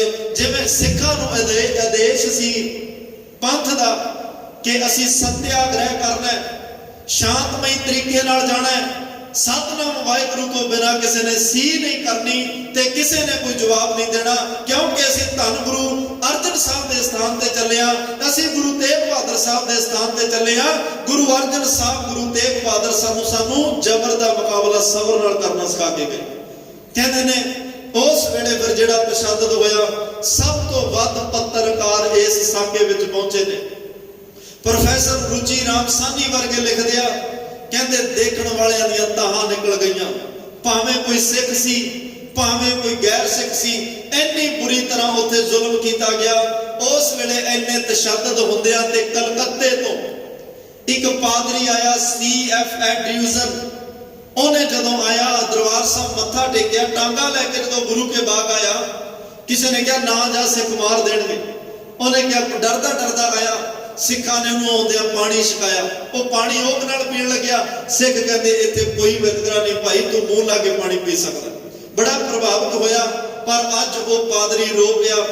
ਪਾਦਰੀ ਨੇ ਸਾਰਾ ਕਤਲੇਆਮ ਵੇਖਿਆ, ਕਤਲੋਗਾਰਤ ਵੇਖੀ, ਇੰਨਾ ਤਸ਼ੱਦਦ। 15-15 ਸਾਲ ਦੇ ਬੱਚਿਆਂ ਨੂੰ ਇੰਨੀ ਬੁਰੀ ਤਰ੍ਹਾਂ ਕੁੱਟਿਆ ਗਿਆ, ਬੀਬੀਆਂ ਨੂੰ ਬੁਰੀ ਤਰ੍ਹਾਂ ਕੁੱਟਿਆ ਗਿਆ, ਬਜ਼ੁਰਗਾਂ ਨੂੰ ਬੁਰੀ ਤਰ੍ਹਾਂ ਕੁੱਟਿਆ ਗਿਆ। ਇੱਕ ਭਾਈ ਟਹਿਲ ਸਿੰਘ ਖੜ ਕੇ ਅਰਦਾਸ ਕਰ ਰਿਹਾ, ਇੰਨੀ ਜ਼ੋਰ ਦੀ ਡਾਂਗ ਮਾਰੀ, ਉਹਦੀ ਹੰਸਲੀ ਟੁੱਟੀ ਤੇ ਬੇਹੋਸ਼ ਹੋ ਕੇ ਡਿੱਗ ਪਿਆ। ਇੰਨੀ ਬੁਰੀ ਤਰ੍ਹਾਂ ਉੱਥੇ ਤਸ਼ੱਦਦ ਹੋਇਆ। ਕੁਝ ਸਿੱਖ ਚੜ੍ਹਾਈ ਕਰਕੇ ਕੁਝ ਹਸਪਤਾਲਾਂ ਵਿੱਚ ਲਿਜਾਏ ਗਏ। ਤੇ ਉਸ ਵੇਲੇ ਉਸ ਪਾਦਰੀ ਨੇ ਕਿਹਾ ਸੀ ਕਿ ਸਾਡੇ ਕੋਲ ਤਾਂ ਇੱਕੋ ਹੀ ਈਸਾ ਮਸੀਹ ਹੋਇਆ, ਇੱਕੋ ਹੀ ਈਸਾ ਮਸੀਹ ਜਿਹੜਾ ਸੂਲੀ ਤੇ ਚੜਿਆ। ਪਰ ਅੱਜ ਗੁਰੂ ਕੇ ਬਾਗ ਵਿੱਚ ਆ ਕੇ ਮੈਂ ਵੇਖ ਰਿਹਾ, ਜਿਹਨੂੰ ਨਹੀਂ ਕੋਈ ਮਨ ਵਿੱਚ ਕਿਸੇ ਤੇ ਸ਼ੰਕਾ ਹੈ, ਉਹ ਵੀ ਆ ਕੇ ਵੇਖ ਲਓ। ਸਾਡੇ ਕੋਲੇ ਤਾਂ ਇੱਕ ਈਸਾ ਹੋਇਆ, ਪਰ ਇੱਥੇ ਗੁਰੂ ਨਾਨਕ ਦੇ ਘਰ ਵਿੱਚ ਪਤਾ ਹੀ ਨਹੀਂ ਕਿੰਨੇ ਕੁ ਈਸਾ ਮਸੀਹ ਅੱਜ ਆਪਣੇ ਗੁਰੂ ਲਈ, ਆਪਣੇ ਧਰਮ ਲਈ ਕੁਰਬਾਨੀਆਂ ਦੇ ਰਹੇ। ਸ਼ਹਾਦਤ ਦਾ ਜਾਮ ਇੱਥੇ ਈਸਾ ਮਸੀਹ ਦੀ ਕੋਈ ਗਿਣਤੀ ਨਹੀਂ। ਖੈਰ ਮੁਕਦੀ ਗੱਲ, ਇਹ ਵਿੱਚ ਕੁਝ ਬੰਦਿਆਂ ਨੂੰ ਪਾ ਕੇ ਰਾਜੀਨਾਮਾ ਹੋਇਆ, ਇਹ ਮੋਰਚਾ ਰੁਕਿਆ। ਤਾਂ ਕਹਿੰਦੇ ਨੇ ਫਿਰ ਕੁਝ ਸਿੱਖਾਂ ਨੂੰ ਜਿਹੜੇ ਸਾਬਕਾ ਫੌਜੀ ਸਨ, ਉਹਨਾਂ ਨੂੰ ਟ੍ਰੇਨਾਂ ਦੇ ਵਿੱਚ ਅਟਕ ਜੇਲ੍ਹ ਵਿੱਚ ਭੇਜਿਆ ਜਾ ਰਿਹਾ। ਜੇਲ੍ਹਾਂ ਦੇ ਵਿੱਚ ਉੱਥੇ ਡੱਕਿਆ ਜਾ ਰਿਹਾ। 2 ਟ੍ਰੇਨਾਂ ਲੰਘ ਚੁੱਕੀਆਂ। ਇੱਕ ਗੱਡੀ ਨੇ 30 ਅਕਤੂਬਰ ਨੂੰ ਨਿਕਲਣਾ। ਸਾਗਾ ਪੰਜਾ ਸਾਹਿਬ ਕਿੱਥੋਂ ਗੁਰੂ ਕੇ ਬਾਗ ਵਿੱਚ ਕੁਝ ਸ਼ਹੀਦ ਹੋਏ, ਕੁਝ ਹਸਪਤਾਲਾਂ ਵਿੱਚ ਗਏ, ਕੁਝ ਕੁ ਨੂੰ ਫਿਰ ਗ੍ਰਿਫਤਾਰ ਕਰਕੇ ਅਟਕ ਜੇਲ੍ਹ ਵਿੱਚ ਭੇਜਿਆ ਜਾਣ ਲੱਗਿਆ। ਜਿਹੜੇ ਸਿੰਘਾਂ ਨੂੰ ਅਟਕ ਜੇਲ੍ਹ ਵਾਸਤੇ ਇਹ ਰੇਲ ਗੱਡੀਆਂ ਵਿੱਚ ਰਵਾਨਾ ਕੀਤਾ ਗਿਆ ਉਥੋਂ ਦੇ ਅਫਸਰਾਂ ਵੱਲੋਂ, ਗੋਰਾ ਹਕੂਮਤ ਵੱਲੋਂ, ਤਾਂ ਕਹਿੰਦੇ ਨੇ ਫਿਰ ਉਹਨਾਂ ਦੇ ਭੋਜਨ ਪ੍ਰਸ਼ਾਦੇ ਲਈ ਜਿਹੜੀ ਸੰਗਤ ਹੈ ਉਸ ਇਲਾਕੇ ਦੀ, ਉਹਨਾਂ ਸੰਗਤਾਂ ਨੇ ਪੰਜਾ ਸਾਹਿਬ ਦੇ ਇਲਾਕੇ ਦੀ ਸੰਗਤ ਨੇ, ਗੁਜਰਾਂਵਾਲੇ ਦੀ ਸੰਗਤ ਨੇ ਆਪਸ ਵਿੱਚ ਰਾਏ ਮਸ਼ਵਰਾ ਕੀਤਾ ਕਿ ਇੱਥੋਂ ਸਿੰਘਾਂ ਦਾ ਜਥਾ ਲੰਘਣਾ, ਆਪਾਂ ਪ੍ਰਸ਼ਾਦਾ ਛਕਾਉਣਾ ਹੈ। ਗੱਡੀ ਦੇ ਉਹ ਜਿਹੜਾ ਸਟੇਸ਼ਨ ਦਾ ਮਾਸਟਰ ਹੈ ਉਹਨੂੰ ਪੁੱਛਿਆ, ਉਹ ਹਿੰਦੂ ਵੀਰ ਹੈ, ਕਿ ਭਾਈ ਸਿੰਘਾਂ ਦੀ ਗੱਡੀ ਕਦੋਂ? ਉਹਨੇ ਕਿਹਾ ਕੱਲ ਸਵੇਰੇ 8 ਵਜੇ ਲੰਘੇਗੀ। 30 ਅਕਤੂਬਰ ਨੂੰ 1922 ਸਵੇਰੇ 8 ਵਜੇ ਗੱਡੀ ਨੇ ਨਿਕਲਣਾ। ਉਹਨਾਂ ਕਿਹਾ ਤੇਰੇ ਅੱਗੇ ਬੇਨਤੀ ਹੈ ਕਿ ਗੱਡੀ ਨੂੰ 10-15 ਮਿੰਟ ਲਈ ਰੋਕ ਲਈ, ਅਸੀਂ ਆਪਣੇ ਸਿੱਖਾਂ ਨੂੰ, ਆਪਣੇ ਵੀਰਾਂ ਨੂੰ, ਭਰਾਵਾਂ ਨੂੰ ਪ੍ਰਸ਼ਾਦਾ ਛਕਾਉਣਾ। ਉਹਨੇ ਕਿਹਾ ਕੋਈ ਇਤਰਾਜ਼ ਨਹੀਂ। ਪਰ CID ਨੂੰ ਪਤਾ ਲੱਗਿਆ, ਉਹਨਾਂ ਐਲਾਨ ਕਰ ਦਿੱਤਾ ਵੀ ਗੱਡੀ ਕਿਸੇ ਸਟੇਸ਼ਨ ਤੇ ਨਹੀਂ ਰੁਕੇਗੀ। ਸਿੱਖ ਕੌਮ ਇਕੱਠੀ ਹੋਈ। ਕਹਿੰਦੇ ਨੇ ਇਹਨਾਂ ਵਿੱਚੋਂ ਮੋਹਤਵਰ ਸਿੱਖ ਨੇ ਸਰਦਾਰ ਪ੍ਰਤਾਪ ਸਿੰਘ, ਸਰਦਾਰ ਕਰਮ ਸਿੰਘ। ਸਰਦਾਰ ਕਰਮ ਸਿੰਘ ਦੇ ਪਿਤਾ ਸਰਦਾਰ ਭਗਵਾਨ ਸਿੰਘ ਮਹੰਤ ਸਨ, ਅਨੰਦਪੁਰ ਸਾਹਿਬ ਦੀ ਸੇਵਾ ਕਰਦੇ ਰਹੇ। ਉਸ ਤੋਂ ਬਾਅਦ ਉਹ ਸਾਰੀ ਜ਼ਿੰਮੇਵਾਰੀ ਸਰਦਾਰ ਕਰਮ ਸਿੰਘ ਉਹਨਾਂ ਕੋਲ ਆਈ। ਇੱਕ ਸਰਦਾਰ ਪ੍ਰਤਾਪ ਸਿੰਘ ਜਿਨ੍ਹਾਂ ਦਾ ਜੀਵਨ ਬੜਾ ਅਲਮਿਲ ਹੈ। ਇਹਨਾਂ ਦੀ ਘਰਵਾਲੀ ਬੀਬੀ ਹਰਨਾਮ ਕੌਰ ਨੇ ਇੰਟਰਵਿਊ ਦਿੱਤੀ ਸੀ, ਸ਼੍ਰੋਮਣੀ ਕਮੇਟੀ ਨੇ ਇੰਟਰਵਿਊ ਲਈ। ਉਹ ਸਾਡੇ ਸ਼ਹੀਦ ਕਿਤਾਬ ਵਿੱਚ ਇੰਟਰਵਿਊ ਛਪੀ। ਉਹਨਾਂ ਨੇ ਦੱਸਿਆ ਸਰਦਾਰ ਕਰਮ ਪ੍ਰਤਾਪ ਸਿੰਘ ਦਾ ਜੀਵਨ ਕੈਸਾ ਹੈ, ਜਿਨ੍ਹਾਂ ਨੇ ਅੱਜ ਸ਼ਹਾਦਤ ਦਾ ਜਾਮ ਪੀਣਾ ਹੈ। ਕਹਿਣ ਲੱਗੀ ਹਾਲਾਤ ਵਿਗੜ ਗਏ ਸਾਕਾ ਨਨਕਾਣਾ ਤੋਂ ਬਾਅਦ, ਤੇ ਮੇਰੇ ਇਹ ਜਿਹੜੇ ਸਰਦਾਰ ਪ੍ਰਤਾਪ ਸਿੰਘ ਦੇ ਭਰਾ, ਉਹਨਾਂ ਨੇ ਸ਼ਿਮਲੇ, ਉਹ ਨੌਕਰੀ ਕਰਦੇ ਨੇ ਫੌਜ ਦੇ ਵਿੱਚ। ਉਹਨਾਂ ਨੇ ਕਿਹਾ ਸਾਡਾ ਭਰਾ ਕਿਤੇ ਹਾਲਾਤਾਂ ਮੁਤਾਬਕ ਨਾ ਰਾਹਾਂ ਤੇ ਨਾ ਪੈ ਜਾਏ, ਆਪਣੇ ਕੋਲ ਸ਼ਿਮਲੇ ਲੈ ਗਏ। ਇੱਕ ਦਿਨ ਕਾਲੀ ਪੱਗ ਬੰਨ ਲਈ। ਸਾਕਾ ਨਨਕਾਣਾ ਤੋਂ ਬਾਅਦ ਕਾਲੀ ਪੱਗ ਸ਼ੁਰੂ ਹੋਈ। ਕਾਲੀ ਪੱਗ ਬੰਨੀ। ਗੋਰਾ ਹਕੂਮਤ ਨੇ ਕਿਹਾ ਕਾਲੀ ਪੱਗ ਦੀ ਮਨਾਹੀ ਹੈ। ਕਹਿਣ ਲੱਗੇ ਮੈਂ ਬੰਨਾਂਗਾ। ਉਹ ਕਹਿੰਦੇ ਨਹੀਂ ਬੰਨੀ। ਫਿਰ ਰਿਜ਼ਾਈਨ ਦੇ ਦਿੱਤਾ, ਨੌਕਰੀ ਛੱਡ ਦਿੱਤੀ। ਉੱਥੇ ਇੱਕ ਘਟਨਾ ਵੇਖੀ। ਇੱਕ ਡਾਕਟਰ ਸੀ, ਉਹਦਾ 2 ਸਾਲ ਦਾ ਬੱਚਾ ਚੜ੍ਹਾਈ ਕਰ ਗਿਆ। ਉਸ ਡਾਕਟਰ ਨੇ, ਉਹਦੇ ਪਰਿਵਾਰ ਨੇ ਰੋਣ ਦੀ ਜਗ੍ਹਾ ਤੇ ਕੀਰਤਨ ਕਰਦੇ, ਰੱਬ ਦਾ ਸ਼ੁਕਰਾਨਾ ਕਰਦੇ, ਉਹਦਾ ਸੰਸਕਾਰ ਕੀਤਾ, ਸ਼ਮਸ਼ਾਨ ਘਾਟ ਲੈ ਕੇ ਗਏ। ਇਸ ਘਟਨਾ ਨੇ ਪ੍ਰਤਾਪ ਸਿੰਘ ਦੇ ਮਨ ਤੇ ਬੜਾ ਅਸਰ ਪਾਇਆ। ਕੁਦਰਤੀ ਮਨ 'ਚ ਫੁਰਨਾ ਵੜਿਆ। ਅਰਦਾਸ ਨਿਕਲੀ ਅੰਦਰੋਂ, ਪਰਮਾਤਮਾ ਕਿਰਪਾ ਕਰੀ ਮੈਨੂੰ ਵੀ ਪੁੱਤ ਨਹੀਂ ਤੇ 2 ਸਾਲ ਦੀ ਉਮਰ 'ਚੋਂ ਚੜ੍ਹਾਈ ਕਰ ਜਾਏ, ਤੇ ਜਿਵੇਂ ਇਹ ਡਾਕਟਰ ਨੇ ਭਾਣਾ ਮੰਨਿਆ ਮੈਂ ਵੀ ਇਸੇ ਤਰ੍ਹਾਂ ਹੀ ਭਾਣਾ ਮੰਨਾਂ। ਮੈਨੂੰ ਪੁੱਤ ਨਹੀਂ ਤੇ ਐਵੇਂ ਚੜ੍ਹਾਈ ਕਰੇ। ਤੇ ਉਹ ਬੀਬੀ ਹਰਨਾਮ ਕੌਰ ਸਰਦਾਰ ਪ੍ਰਤਾਪ ਸਿੰਘ ਦੀ ਘਰਵਾਲੀ ਦੱਸ ਰਹੀ ਹੈ, ਜਿਹੜੀ ਅੱਜ ਦੇ ਦਿਨ 1922 ਜਿਨ੍ਹਾਂ ਨੇ ਸ਼ਹੀਦ ਹੋਣਾ, ਸ਼ਹੀਦ ਹੋਣ ਵਾਲਿਆਂ ਵਿੱਚ ਬੀਬੀ ਹਰਨਾਮ ਕੌਰ ਵੀ ਰੇਲ ਦੀ ਪਟੜੀ ਤੇ ਬੈਠੀ। ਕੁਝ ਸਿੱਖ ਹੋਰ ਬੈਠੇ ਆ ਕੇ, ਉਹ ਵੀ ਟ੍ਰੇਨ ਦੀ ਪਟੜੀ ਤੇ ਬੈਠੇ। ਉਹਨੇ ਇਹ ਧਾਰਾ ਦੱਸਿਆ। ਕਹਿਣ ਲੱਗੀ ਸਾਡੇ ਘਰ ਪਰਮਾਤਮਾ ਨੇ ਨੌਕਰੀ ਛੱਡ ਕੇ ਘਰ ਆ ਗਏ ਪੰਜਾ ਸਾਹਿਬ। गुरुद्वारे के खजानची वजों सेवा निभाई, कोई तनख्वाह कोई पैसा नहीं लै रहे। कहन लगी जेड़े साडे घर विच जेवर सन, साडे घर च गहने, वो बेच के असीं घरे रोटी खांदे रहे। ऐसा जीवन है उन्हां दा।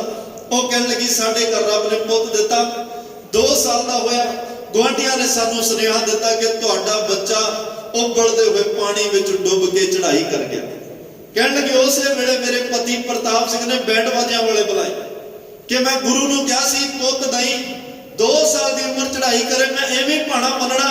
उन्हें बैंड बाजियां वाले बुला के अपने पुੱਤ नूं शमशान घाट तक लैके गया, ना आप रोया ना किसी नूं रोण दिता, गुरु का धन्नवाद किया ते नाल कहा जिवें गुरु ने दात दिती मैं अज उन्हां अखां नाल ही वापस करनी। ऐसा जीवन है भाई प्रताप सिंह दा। कहते ने जी स्टेशन मास्टर नूं ऐलान आदेश आ गए कि गड्डी रुकनी नहीं चाहिए।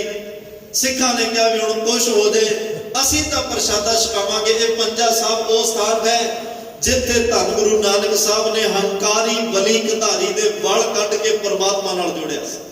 अज भी पानी का चश्मा उत्थे वग रहा है जितों सारा शहर इलाके के लोग पानी पींदे आ। ये गुरु नानक साहब की रहमत है। तो उन्हें एक पत्थर महाराज वाल लोड़िया, पातशाह ने पंजा ला के उस पत्थर नूं रोकिया, ओदे भी संगतां दर्शन करदियां ने। सिखां ने कहा गड्डी रोकांगे ते उस स्टेशन मास्टर कहता जी गड्डी तेज होएगी किवें रोकोगे? कहते जिवें गुरु नानक साहब ने पंजा ला के पहाड़ रोकिया, अज उसे दी ताकत इस गड्डी नूं भी रोक लेगी। साडा भरोसा है ओदी बरकत अज गड्डी भी रोकेगी। अज सवेरे कहते ने कीर्तन होया, सरदार करम सिंह उन्हां ने आशा की वार दा कीर्तन कीता। ध्यान नाल सुनियो जी, अज साका पंजा साहब 100 साला शताब्दी है। सरदार करम सिंह ने कीर्तन किया। कीर्तन की समाप्ति ते एक शब्द पढ़िया सी, तन मन काट काट सब अर्पी विच अग्नि आप जलाई। याद रखियो जदों सरदार लक्ष्मण सिंह धारोवाल गुरु ग्रंथ साहब नूं अरदास करके पूछ रहा पातशाह मैं ननकाना साहब चलिया की मेरी सेवा प्रवान होएगी, तो उस दिन हुक्मनामा भी यही आया सी तन मन काट काट सब अरबी विच अग्नि आप जलाई। अज फिर गुरु साहब ने दस दिता करम सिया गड्डी तो रुक जाएगी पर तन मन कटिया जा सकता है। लंगर तो छका लोगे पर तन मन कटिया जा सकता है। अज सिख कहते ने ट्रेन की पटड़ी ते बैठ गए, लंगर तैयार है। सब तो अगे सरदार प्रताप सिंह ते सरदार करम सिंह बैठे आ। स्टेशन मास्टर वार वार रौला पा रहा उठ खड़ो, गड्डी नेड़े आ गई, गड्डी तेज है, गड्डी हॉर्न मार रही है। पर गुरु गुरु जपदे हुए सिखा ने बिना किसी की परवाह कीतियां सतनाम वाहिगुरु दियां धुनियां दे विच कहंदे ने उस दिन गोरा हुकूमत दे हुक्मां नाल चली गड्डी जिहड़ी सिंघां नूं अटकदियां जेलां वल जा रही आ, उन्हां नूं प्रसाद छकाउण वास्ते सिंघ अज रेल रोकण वास्ते पटड़ी ते बैठे आ। ते इन्नी तेज नाल आके गड्डी सरदार प्रताप सिंह दे विच सब तो पहलां वजी, हड्डियां चूर होईयां। सिख साखी कर कहते जवाड़ा फट चुकिया, तां गड्डी के टायरां विच शरीर उलझ चुकिया है, साह चल रहे हैं। 6 सिंह होर ने जिहड़े वो भी जख्मी हुए। सरदार करम सिंह उस वेले चढ़ाई कर गए, सरदार प्रताप सिंह अगले दिन चढ़ाई कर दिया। सारे सिंह भज के आए कि प्रताप सिंह नूं गड्डी के टायरां चों कड्ढी। उन्हें कहा ना ना जेड़े कारज लई गड्डी रोकी है वो कारज अधूरा रह जाना, गड्डी ने तुर पैना। मेरी परवाह ना करो, पहला सिंघां नूं प्रशादा छका दो। प्रशादा छकाउण दी कीमत, गुरु घर आजाद कराउण दी कीमत एवें नहीं आजाद होए, बड़ियां वड्डियां कीमतां सिख कौम नूं देणियां पईयां। कदे धन गुरु नानक साहब ने लंगर छकाउण लई मार खाधी, चपेड़ा खादियां, पर लंगर भुखियां दी झोली विच पाया, उन्हां नूं छकाया। अज भी सिंह लंगर छकाउण लई किड्डी वड्डी कुर्बानी अपने प्यारिਆਂ ਲਈ दे रहे आ, सिंघां ਲਈ दे रहे आ। सरदार प्रताप सिंह कहण लगे लंगर छकाया गया। कुछ सिंह 11 की किसी ने गिनती, किसी ने 8 की की, कुछ जख्मी हुए, कुछ शहीद हुए। सरदार प्रताप सिंह एक दिन रहते ने शरीर विच। अगले दिन उन्हें अपनी घरवाली नूं कहा रोना नहीं, परमात्मा का शुकराना करना है, अकाल पुरख का धन्नवाद करना है। अगले दिन एक गुरु का लाल जपजी साहब का पाठ किया, जिहदे शरीर की हालत बड़ी नाजुक है, पर जपजी साहब नहीं छड्डिया। जपजी साहब का पाठ करदा करदा घर वाली कोल संगतां कोल सिख कोल बैठिया, जिन्नी नाम ते आया गए सकत काल नानक ते मुखोजले केती छुट्टी नाल फतेह बुला के अंतला साह लै गया। ते इन्हां ओ महान शहीद ने भाई जिन्हां ने इन्नियां वड्डियां कीमतां तार के अज दे दिन ਆਪਣੇ ਕੁਝ ਸਿੰਘਾਂ ਨੂੰ ਪ੍ਰਸ਼ਾਦਾ ਛਕਾਇਆ ਸੀ। ਇਹ ਪ੍ਰਸ਼ਾਦੇ ਲੰਗਰ ਦੀ ਲਹਿਰ ਐਵੇਂ ਨਹੀਂ ਤੁਰੀ। ਇਹ ਲੰਗਰ ਚਲਾਉਣ ਵਾਸਤੇ ਗੁਰੂ ਨਾਨਕ ਸਾਹਿਬ ਵੀ ਮਾਰ ਖਾ ਰਹੇ ਆ ਤੇ ਕੌਮ ਵੀ ਮਾਰਾ ਖਾ ਕੇ ਲੰਗਰ ਛਕਾ ਰਹੀ ਆ। ਤੇ ਅੱਜ ਪਿਛਲੇ ਸਮੇਂ 'ਚ ਤੁਸੀਂ ਵੇਖਿਆ ਦੁਨੀਆ ਵਿੱਚ ਸਾਡੀ ਜੇ ਚਰਚਾ ਹੋਈ ਤਾਂ ਉਹ ਲੰਗਰਾਂ ਕਰਕੇ। ਲੋਕ ਲਾਕਡਾਊਨਾਂ ਦੇ ਵਿੱਚ ਲੰਗਰ ਛਕਾਇਆ, ਸਿੱਖ ਕੌਮ ਨੇ ਛਕਾਇਆ। ਜਦੋਂ ਸਾਰੇ ਹੀਲੇ ਵਸੀਲੇ ਸਰਕਾਰਾਂ ਦੇ ਫੇਲ ਹੋ ਗਏ, ਉਦੋਂ ਗੁਰੂ ਨਾਨਕ ਦੇ ਸਿੱਖ ਘਰ ਘਰ ਜਾ ਕੇ ਪ੍ਰਸ਼ਾਦੇ ਵੰਡ ਰਹੇ ਸਨ, ਘਰ ਘਰ ਜਾ ਕੇ ਰਾਸ਼ਨ ਦੇ ਲੰਗਰ ਦੇ ਰਹੇ ਸਨ, ਘਰ ਘਰ ਜਾ ਕੇ ਆਕਸੀਜਨਾਂ ਦੇ ਸਿਲੰਡਰ ਦੇ ਰਹੇ ਸਨ। ਇਹ ਧੰਨ ਗੁਰੂ ਨਾਨਕ ਸਾਹਿਬ ਤੇਰਾ ਨਵੇਕਲਾ ਤੇ ਅਲਵੇਲਾ ਪੰਥ ਹੈ। ਇਹ ਤੇਰੇ ਘਰ ਵਿੱਚ ਇਹੋ ਜਿਹੀਆਂ ਰੀਤਾਂ ਕਿਸੇ ਹੋਰ ਘਰ ਵਿੱਚ ਨਹੀਂ ਮਿਲਦੀਆਂ। ਸੋ ਭਾਈ ਅੱਜ ਦਾ ਉਹ ਦਿਨ 100 ਸਾਲਾ ਸ਼ਤਾਬਦੀ ਉਹਨਾਂ ਮਹਾਨ ਸ਼ਹੀਦਾਂ ਦੀ ਹੈ ਜਿਨ੍ਹਾਂ ਨੇ ਸ਼ਹਾਦਤ ਦਾ ਜਾਮ ਪੀ ਕੇ ਕੁਝ ਸਿੰਘਾਂ ਨੂੰ ਲੰਗਰ ਦੀ ਜਿਹੜੀ ਉਹ ਦਾਤ ਤੇ ਉਹਨਾਂ ਨੂੰ ਲੰਗਰ ਛਕਾਇਆ ਸੀ। ਅੱਜ ਇਹ ਭਾਣਾ ਵਾਪਰੇ ਨੂੰ 100 ਸਾਲ ਹੋ ਚੁੱਕਿਆ। ਸਾਕੇ ਉਹ ਹੁੰਦੇ ਨੇ ਜਿੱਥੇ ਕੁਝ ਹਥਿਆਰਬੰਦ ਲੋਕਾਂ ਨਾਲ ਬਿਨਾਂ ਕਿਸੇ ਹਥਿਆਰਾਂ ਤੋਂ ਲੋਕ ਸੰਘਰਸ਼ ਕਰ ਰਹੇ, ਉਹਨੂੰ ਸਾਕਾ ਕਿਹਾ ਜਾਂਦਾ ਹੁੰਦਾ ਹੈ। ਸਾਕਾ ਉਹ ਹੁੰਦਾ ਜਿਹੜਾ ਰਹਿੰਦੀ ਦੁਨੀਆ ਤੱਕ ਕੌਮ ਕਦੇ ਭੁੱਲੇ। ਅਨੰਦਪੁਰ ਜਿਹੜਾ ਸਰਹੰਦ ਵਾਪਰਿਆ ਉਹ ਸਾਕਾ ਹੈ, ਜਿਹੜਾ ਚਾਂਦਨੀ ਚੌਕ ਵਾਪਰਿਆ ਉਹ ਸਾਕਾ ਹੈ, ਨਨਕਾਣਾ ਸਾਹਿਬ ਵਾਪਰਿਆ ਉਹ ਸਾਕਾ ਹੈ। ਜਿਸ ਸਾਕੇ ਨੂੰ ਅਸੀਂ ਯਾਦ ਕੀਤਾ ਇਹ ਵੀ ਸਾਕਾ ਹੈ। ਅੱਜ ਅਫਸੋਸ ਹੈ ਕਿ ਕੌਮ ਕਦੇ ਨਾ ਕਦੇ ਇਹਨਾਂ ਸਾਕਿਆਂ ਨੂੰ ਭੁੱਲਦੀ ਨਜ਼ਰ ਆ ਰਹੀ ਹੈ, ਇਹਨਾਂ ਕੁਰਬਾਨੀਆਂ ਨੂੰ ਭੁੱਲਦੀ ਨਜ਼ਰ ਆ ਰਹੀ ਹੈ। ਭਾਈ ਬੜਾ ਵਡਮੁੱਲਾ ਇਤਿਹਾਸ ਹੈ। ਆਪ ਵੀ ਇਤਿਹਾਸ ਤੋਂ ਜਾਣੂ ਹੋਵੋ, ਆਪਣੇ ਬੱਚਿਆਂ ਨੂੰ ਜਾਣੂ ਕਰਾਓ, ਆਪਣੇ ਰਿਸ਼ਤੇਦਾਰ ਅੰਗ ਸਾਕ ਸੰਬੰਧੀਆਂ ਨੂੰ ਜਾਣੂ ਕਰਾਓ। ਨਹੀਂ ਅੱਜ ਧਰਮ ਪਰਿਵਰਤਨ ਦਾ ਬੜਾ ਸਿਲਸਿਲਾ ਚੱਲਿਆ ਹੋਇਆ ਹੈ। ਲੋਕ ਧੱਕੇ ਨਾਲ ਤੁਹਾਡੇ ਗਲਾਂ ਵਿੱਚ ਲੋਕਟ ਪਾ ਕੇ ਕਹਿ ਰਹੇ ਸਾਡੇ ਧਰਮ ਵਿੱਚ ਆ ਜਾ। ਜਿਹਦਾ ਵਿਰਸਾ ਇੰਨਾ ਅਮੀਰ ਹੋਵੇ, ਜਿਹਦੇ ਘਰ ਵਿੱਚ ਥਾਂ ਥਾਂ ਤੇ ਸ਼ਹੀਦਾਂ ਦੇ ਪੰਨਿਆਂ ਨਾਲ ਸ਼ਾਦ ਜਿਹੜੇ ਇਤਿਹਾਸ ਦੇ ਪੰਨੇ ਲੱਗੇ ਹੋਣ, ਉਸ ਕੌਮ ਉਹਨਾਂ ਸ਼ਹੀਦਾਂ ਦੇ ਵਾਰਸ ਕੁਝ ਕੁ ਲਾਲਚਾਂ ਵਾਸਤੇ ਆਪਣੇ ਧਰਮ ਨੂੰ ਪਿੱਠ ਦਿਖਾ ਜਾਣ। ਗੁਰੂ ਨਾਨਕ ਸਾਹਿਬ ਕੀ ਸੋਚਦੇ ਹੋਣਗੇ, ਗੁਰੂ ਗੋਬਿੰਦ ਸਿੰਘ ਸਾਹਿਬ ਕੀ ਸੋਚਦੇ ਹੋਣਗੇ। ਤੁਹਾਡੇ ਲਈ ਮੈਂ ਪਰਿਵਾਰ ਵਾਰਿਆ, ਤੁਹਾਡੇ ਲਈ ਮੈਂ ਸਰਬੰਸ ਵਾਰਿਆ। ਜਿਹੜੇ ਚਾਰ ਪਦਾਰਥਾਂ ਦੀ ਖਾਤਰ ਮੈਨੂੰ ਛੱਡ ਕੇ ਚਲੇ ਗਏ, ਉਹ ਮੈਂ ਤੁਹਾਡੇ ਲਈ ਅਨੰਦਪੁਰ ਛੱਡਿਆ, ਤੁਹਾਡੇ ਲਈ ਪਰਿਵਾਰ ਛੱਡਿਆ, ਤੁਹਾਡੇ ਲਈ ਸੁੱਖ ਆਰਾਮ ਸਭ ਕੁਝ ਛੱਡ ਕੇ ਗਿਆ। ਤੁਸੀਂ ਦੁਨੀਆ ਦੇ ਪਦਾਰਥਾਂ ਲਈ ਮੈਨੂੰ ਕਿਉਂ ਛੱਡ ਰਹੇ ਹੋ? ਆਪਣੇ ਇਤਿਹਾਸ ਵਿਰਸੇ ਨੂੰ ਸੰਭਾਲੀਏ ਤੇ ਆਪਣੇ ਇਸ ਮਾਣ ਮੱਤੇ ਸ਼ਾਨਾ ਮੱਤੇ ਇਤਿਹਾਸ ਦੇ ਮਾਣ ਮਹਿਸੂਸ ਕਰਕੇ ਗੁਰੂ ਗੁਰੂ ਜਪੀਏ, ਗੁਰੂ ਦੇ ਲੜ ਲੱਗੀਏ। ਫੇਰ ਹੀ ਇਹ ਜੀਵਨ ਲੋਕ ਸੁਖੀਏ ਪਰ ਲੋਕ ਸੁਹੇਲੇ। नानकार प्रभ आपे मेले दे भागी बढ़िए। शहीद की जो मौत है वो कौम की हयात है, हयात तो हयात है वो मौत भी हयात है। अज ये